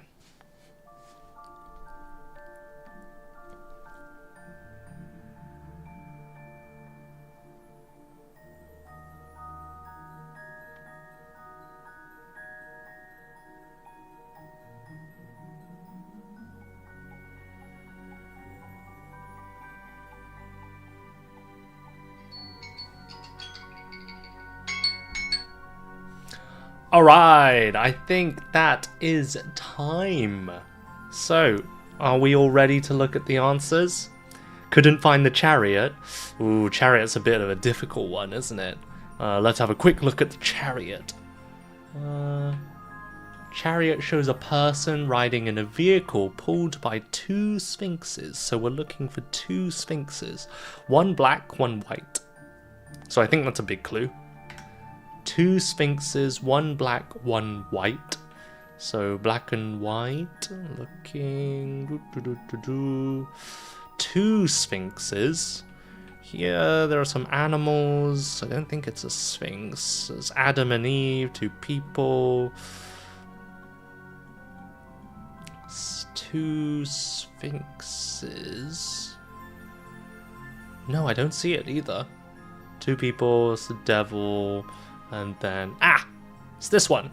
Yeah, black, white, 2 sphinxes. I think it's this one, yeah. But anyway, let's have a look at the answers. Ready? 3, 2, 1. There we go. Okay. So the answers are, in order from 0 to 21, we have the Fool, the Magician, the High Priestess, the Empress, the Emperor, the Hierophant, the Lovers, the Chariot, and then Strength, the Hermit, Wheel of Fortune, Justice, the Hanged Man, Death, Temperance, the Devil, the Tower, the Star, the Moon, and the Sun, Judgment, and the World. Okay, so how did you all do? Was it really difficult? Yeah, like I think it was pretty difficult. Especially because there are some similar ones, like for example Emperor, Empress, but I guess because if you know Empress means woman, then it's maybe a bit easier. But yeah, okay. So how did you guys do? Were you able to get most of the answers? Right. So now let's do the main event. We're going to do the draw. Okay, yeah, don't worry if you didn't get all of them. You know, the goal isn't to finish and get everything correct. It's just to, you know, practice that vocabulary. You know, wand, sphinx, and, you know, practice reading, looking for key information, all of that. You're training your English skills. Yeah, so that's the main thing. Okay, all right, so let's draw. And I don't mean draw a picture, I mean to draw a card. Yeah, so I will need you guys to listen very carefully because you're going to follow my instructions and we will draw some cards together. Okay, so you need to do two things. First one, please choose a number. Sorry. Yes, that's right. Please choose a number from 1 to 22. Okay, a number from 1 to 22. You can choose any number, it's your choice. Like for example, okay, I'm going to choose 17. Okay, so just remember your number, okay, in your head. Right, I'm going to click on this link, which will take me to this random tarot card. Okay, so for example, I'm going to click this generator 22 times. Each time, so for example, remember I chose 17. After the 17th click, the card that comes up is mine. If you chose number 1, then the first card will be yours. Okay? So just remember your number, and then when your card comes up, just remember which one is yours. Okay? Right. So, has everybody chosen a number? Yeah? Okay, so choose any number from 1 to 22. Okay, and just remember that number. Okay. So, ready? We're going to draw the cards now. So, let's have a look. If you chose number 1, your card is the Devil. Ooh, is it good? Is it bad? Now, keep in mind, some of these cards might seem very bad, like for example, Death, but actually most of them have a positive and a negative meaning. Okay, so don't worry if it looks bad. Okay, so number 1 is the Devil. Keep a note. Number 2, the Hermit.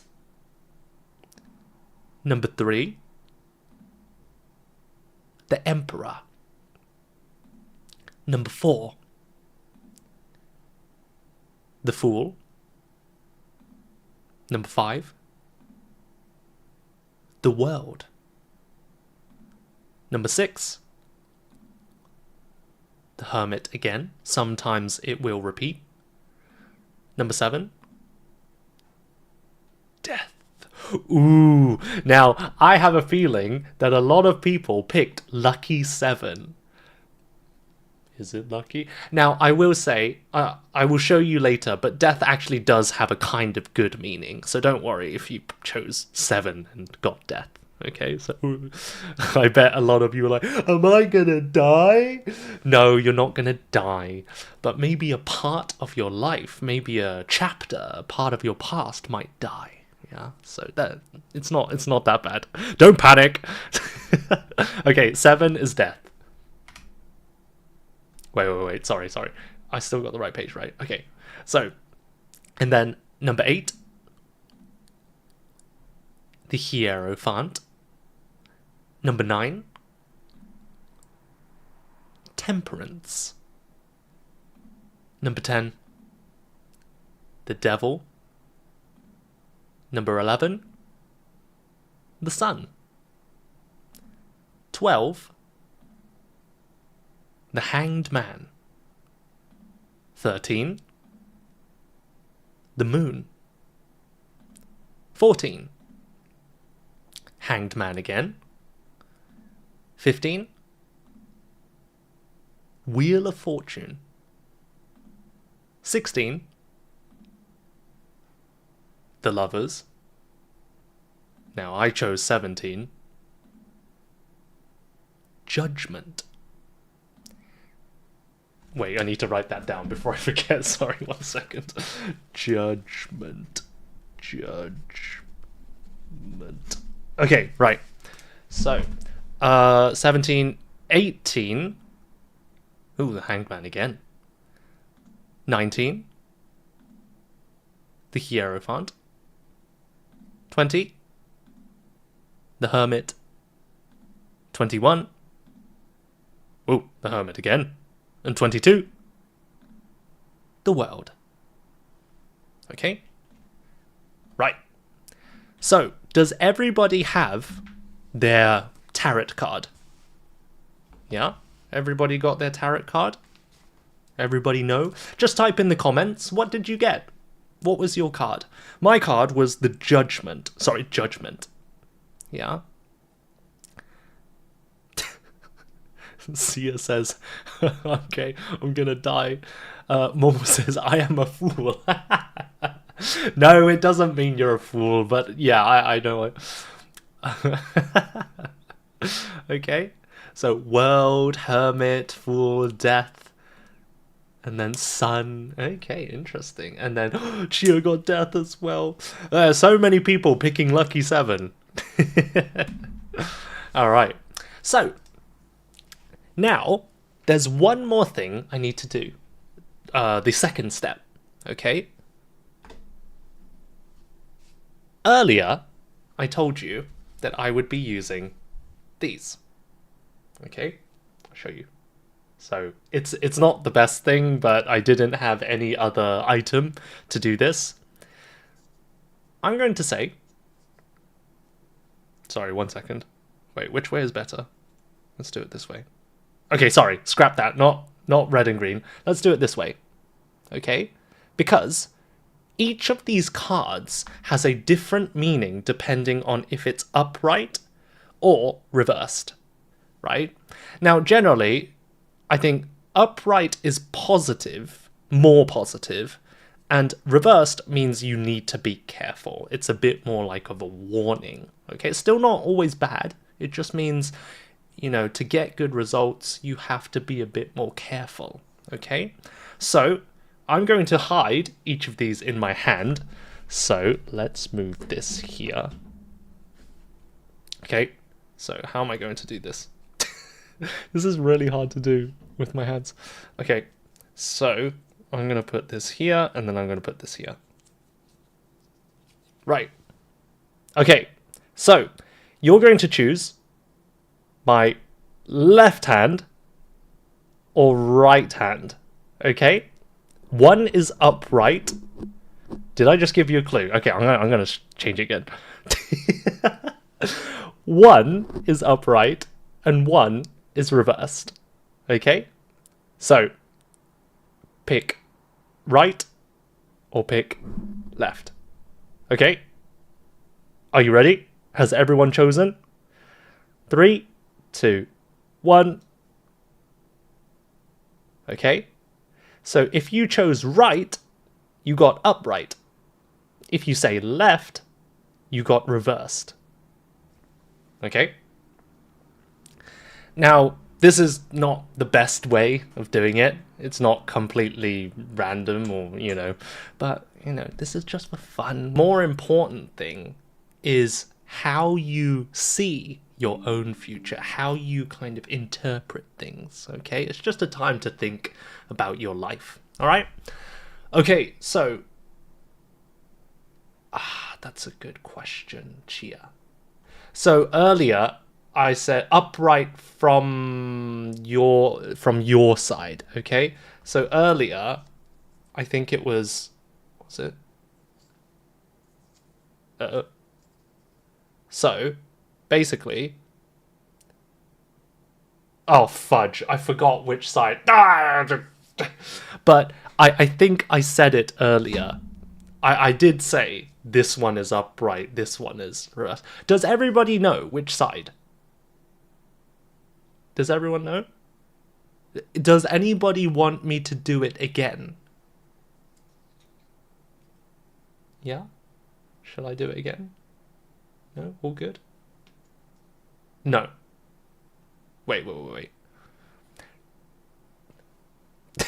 Okay, we'll just move on, okay?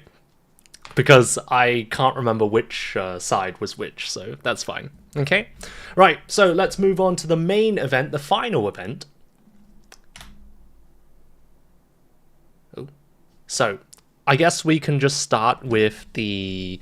Let's just start with the Fool. The Fool, okay? I remember one person got the Fool. Yeah? So, let's have a look. Right, so there's a lot of information here, yeah?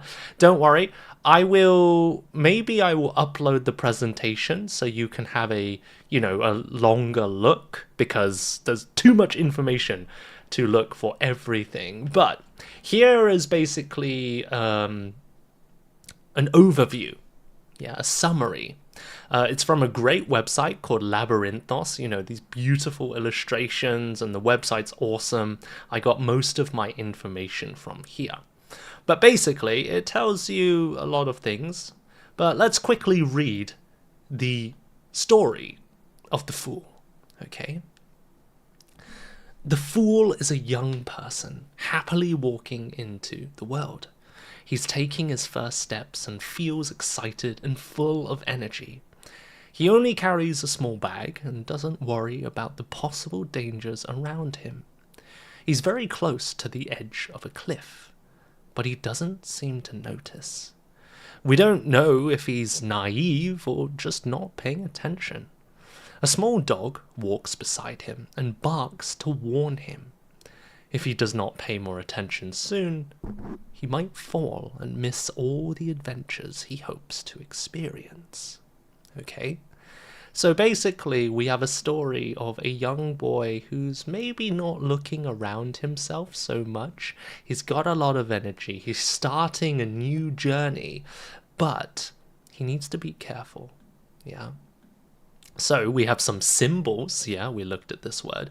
The cliff represents consequences and risks. The dog is a warning or a companion. And we have a white rose as well, which means purity or innocence, yeah. We had the word innocence, but also naive, right? It says, don't know if he's naive, yeah, so similar, okay. Those are the symbols, and I have no idea. Yes or no? Yes. What does that mean? I don't know. But anyway. And again, we have some upright and reversed keywords. Yeah. These are just summaries, but we have things about general life, love, career, finances, feelings, and actions. Now, let's have a quick look at the meaning of the upright Fool.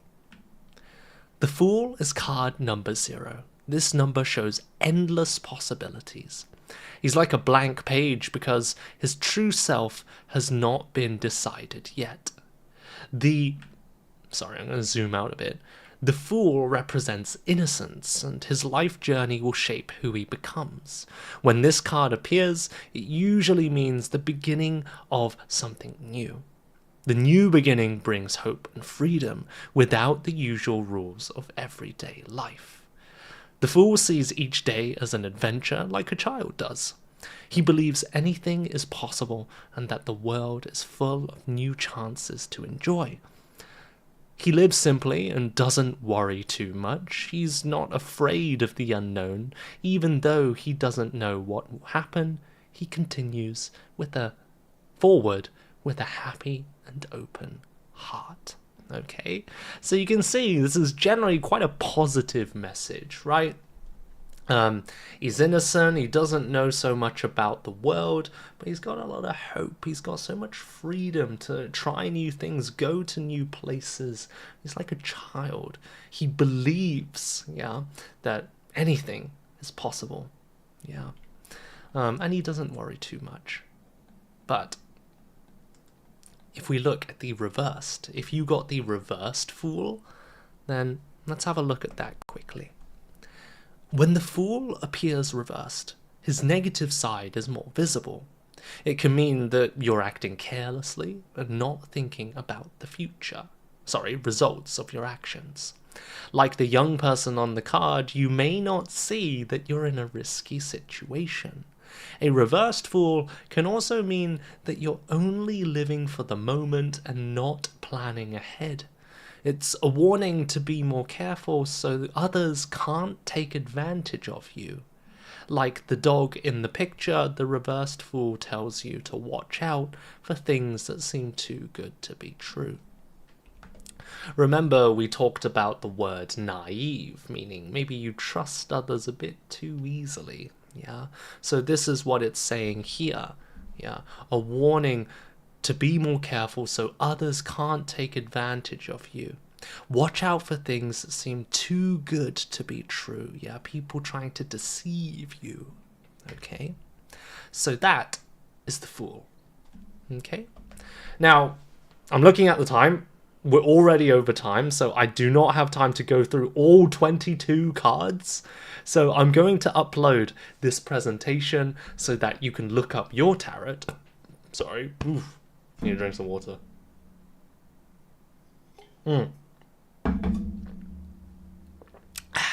Okay, right. So we won't look at all of the cards, but we'll look at a few and discuss them together. Maybe the ones that most people got. Let me look at the other ones.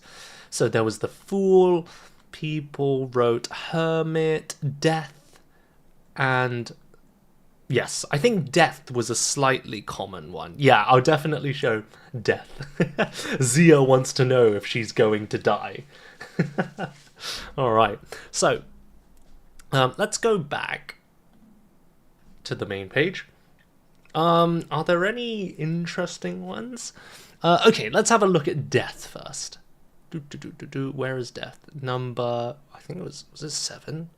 It's this one. Number 13. Alright, Death. Ooh. Okay, so let's have a look. So, symbols. Skeleton.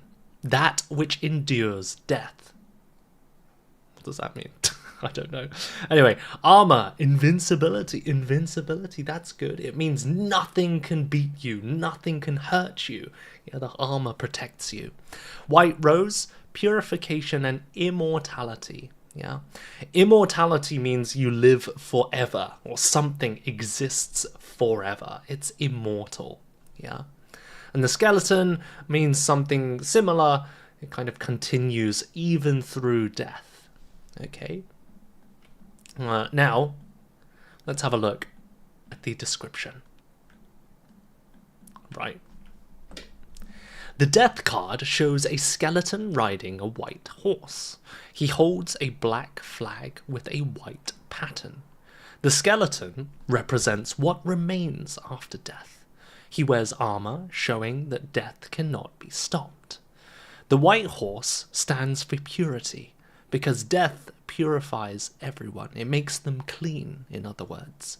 Below him, people of all classes lie on the ground, a king and a poor person, showing that death comes to everyone. no matter their class, race, or gender.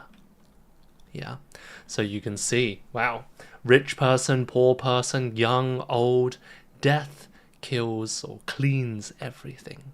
Yeah, okay. Let's have a look at the upright meaning. Let's zoom out a bit more.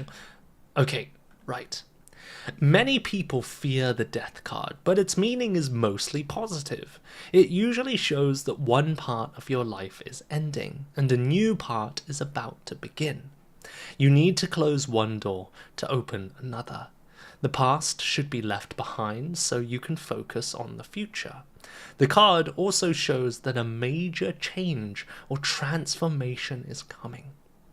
The old version of yourself needs to die to allow the new you to grow. This can feel scary because the future is unknown, but you should welcome it. Death can also mean letting go of unhealthy habits or attachments. Moving forward is an important lesson of this card. Okay. I just read some of the comments.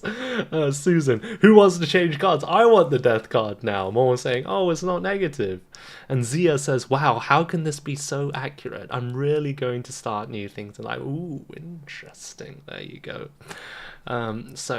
Okay. So yeah, death is actually surprisingly positive. The death doesn't mean the death of you or your life. Well, actually, it means the end of one part of your life. Maybe it could be, you've just graduated university, or maybe it's a chance for you to grow. Maybe, you want to let the old bad part of you dying. Maybe like, you play too many video games, or you're obsessed with, I don't know, Korean dramas, and you think, I need to be more diligent. I really need to do more work and improve myself. Death can mean the death of the bad part of you. Okay? So, surprisingly good. There you go. As Susan said, maybe you can try and swap cards. Let's have a look at the reversed meaning. When the death card appears reversed, it still talks about change, but you may be resisting it. You might feel afraid to let go of the past, or unsure about the changes you need to make. Holding on to the past can stop you from moving forward and make you feel stuck. This card asks you to think about how you handle changes. Fear is normal, but you should trust life continues, and fighting changes can lead to regrets. Death can be a positive card if you follow its advice. Okay, so that is death. Yeah. So generally, it means transformation, endings, change, new beginnings. But the reverse can be fear of change, repeating negative patterns, negative habits, and feeling stuck. When it comes to love, it could be, emotional changes, ending unhealthy attachments. But the reversed could be negative emotional patterns, fear of being alone, and so on. Okay? Right. So, how do you guys feel? Death, it is a pretty good one, right? You should want death of your old self. You want to be a new you, right? So, there we go. Okay? Alright, so maybe Lucky 7 was lucky after all.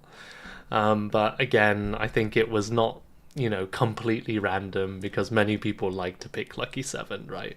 But then it was also lucky that death number 13, is it 13? Was number 7, so kind of lucky, yeah. Alright, so I think we're okay for now. Let's have a look at... Let's do one more. Which one shall we do? I think I saw some people got the devil. Get my card. I think my card was Judgment. Yeah, we can quickly have a look at my card. Which one is Judgment? It is number 20. I think it's quite a unique card. Is it? I don't know. Okay, let's have a look. So we have a lot of naked people. I hope I'm not naked in my future. Okay. The Judgment card shows people rising from their grave. Oh my gosh, zombies! Responding to the sound of Gabriel's trumpet. They stretch out their arms ready to be judged by the universe. This card shows that everyone will face the results of their actions. Ooh, karma. A large wave in the background reminds us that judgment is unavoidable. Judgment is linked to Pluto, the ruler of the underworld. Like the Death card, it shows the endings lead to new beginnings. Oh, okay, so quite similar. Right. I'm going to go through this very quickly. Self-reflection, evaluation, thinking about your own actions and decisions. Yeah, it's quite similar. Entering a period of awakening, you need to understand what changes in your life. Can be small, like daily habits affecting yourself and others. Time to let go. So it's actually really similar. When the Judgment is reversed, it shows self-doubt or being too critical. Yeah, I can see that. This may cause you to miss opportunities. It also means you need to reflect on your life and lessons.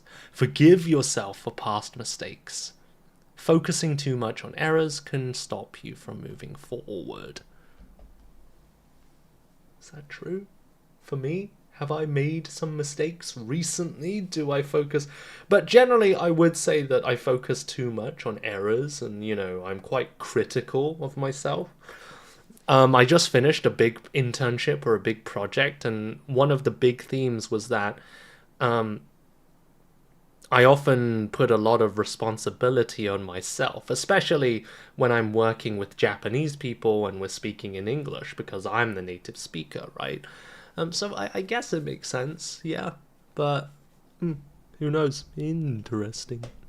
Okay, right, so let's have a look at maybe one or two more cards. Shall we have a look at the Devil or something? I think one or two people got the Devil. So let's have a look at the Devil. This also looks like a very bad card, right?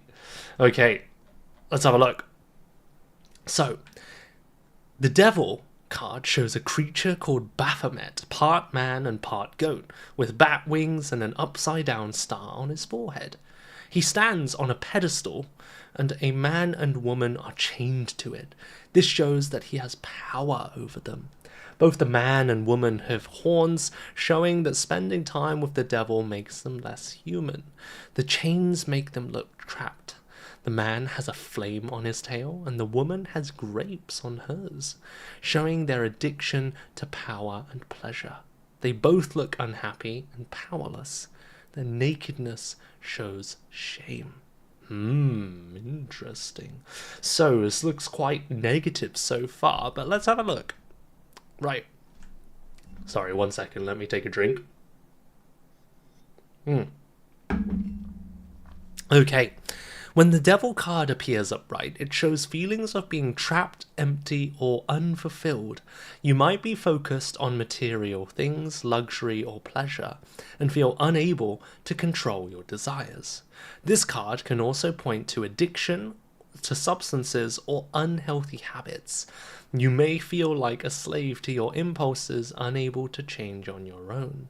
Wow, that's quite negative, I think. This is one of the rare cards that is a bit more negative in the upright version. But again, all of this is kind of advice, kind of telling you about what's happening and what you do when looking at this advice. When looking at this advice, for example, you think, yeah, actually, I do focus too much on, maybe I play too many video games or I watch too much TV. And if you think about this, reflect on it, and then the next time you play video games or do something and you think, no, today I'm going to change. I'm going to be the new me, right? Change is a key word in all of these tarots, right? So if you use this advice, could be good, yeah? In the reversed version, it shows a chance to become aware of these problems, break free from the unhealthy habits and addictions. Breaking these chains is not easy, but it can help you find your true self. This card asks you to reflect on what you need to remove from your life and prepare to make changes. Self-improvement may be difficult, at first, but it will bring freedom and balance in the long run. Okay, so actually I feel like that was slightly more positive than the upright version. I don't know why, but anyway. Yeah, so nudity, being naked, lack of protection, chains, bondage, addiction, demon, ego, illusion, base desires. Yeah, so those. Yeah, why is the reverse better? But anyway, okay. Right, I think that's about it for today. So I'm going to quickly upload this into the Google Drive folder. So sorry, let me just quickly erase this and then presentations. Sorry, 1 second. Right, let's go over here. Ooh, let's go to the Google Drive folder, and then I'm gonna put Destiny. Okay, so it's uploading right now. I'm going to copy the link again, and I'm gonna put it in Hello Talk, okay? And YouTube, right? So now you should be able to download. Sorry, it's still uploading. It will be there very soon. Yeah, so it's just uploading. There you go. You can download it here. Okay. And then I think that's about it. We do have some final questions that we could do. For example, let's go back over here. And then we go wrong one. Where was the... Ah, I see. Okay, there's a problem here. Right, so let's skip. There are a few final discussion questions, but I will have to stop there because it's already getting very late. I have to get up early tomorrow. But no, I hope you guys enjoyed it. That is the end of the presentation for today. Just to let me do a bit of self-advertising, I do teach private lessons on my website, ericenglish.co.uk. I know, very original name. Wow, amazing. How did you think of this? This is my website where you can book a lesson with me, one-on-one. And then, you know, I do lots of different types of lessons. Some for children, if you have a young child. I teach everything from 5-year-olds to 90-year-olds, you know, and we have lots of different types of lessons. So if you're interested, you can go to my website here. Okay? Sorry, this one. Yeah, ericenglish.co.uk. Apart from that, I think that's about it. I think we can finish. Yeah. All right. So how did you guys do? How was it? You know, I think you guys did a very good job. You know, lots of vocabulary today, lots of reading practice. Yeah. So I hope it was interesting to you. You know, I think we realized that sometimes the things that look bad, like death, or maybe the devil, they're not always so bad. Sometimes it's just a warning to tell you that you need to be careful. You need to reflect and think about the bad things and don't avoid them. And then we can change and be better people. So there we go. Okay. All right. So are there any final questions or comments or anything? I just want to quickly read a few things. So what was it? Zia says, I can see you're doing too much work. I don't know if I'm doing too much work. I do have a bad habit of, I feel like the devil is quite accurate for me because I get very distracted when I'm at home using my PC. Like when I'm making these lessons, I go 30 minutes and then I go, I'll just look at social media just a little bit. I get distracted very easily, so that's something I need to focus on. And then Susan says, every problem is just an opportunity to do better. Exactly, yeah. Mistakes, problems, all of these things are we shouldn't be afraid of them. We should welcome them and, take all of these opportunities to be better, right? We only grow when we are doing things that are challenging ourselves and that are difficult, right? If everything's too easy, you're probably not growing, yeah? So, okay. Thank you, Mio. I'm really glad you enjoyed it. And so I think there were some really interesting discussion questions. I will have to leave it there, but for my private students, you know who you are. We can do some of those discussion questions in the next private lesson, okay? Right. And then, what was it? Take care, have a good night. Thank you very much. Yeah, I always appreciate the regulars coming in. And some new faces today, so that was nice too. Okay, thank you very much, Momo, Zia.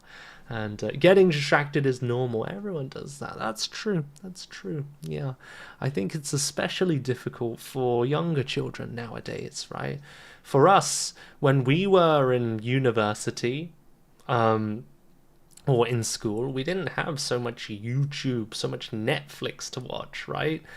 So it was a lot easier to focus. And also AI is not a distraction, but a lot of people are using it as a shortcut, right, to do homework and things like that. And it's so easy to use it nowadays, but it's just not good. Yeah. It's like using translation software to,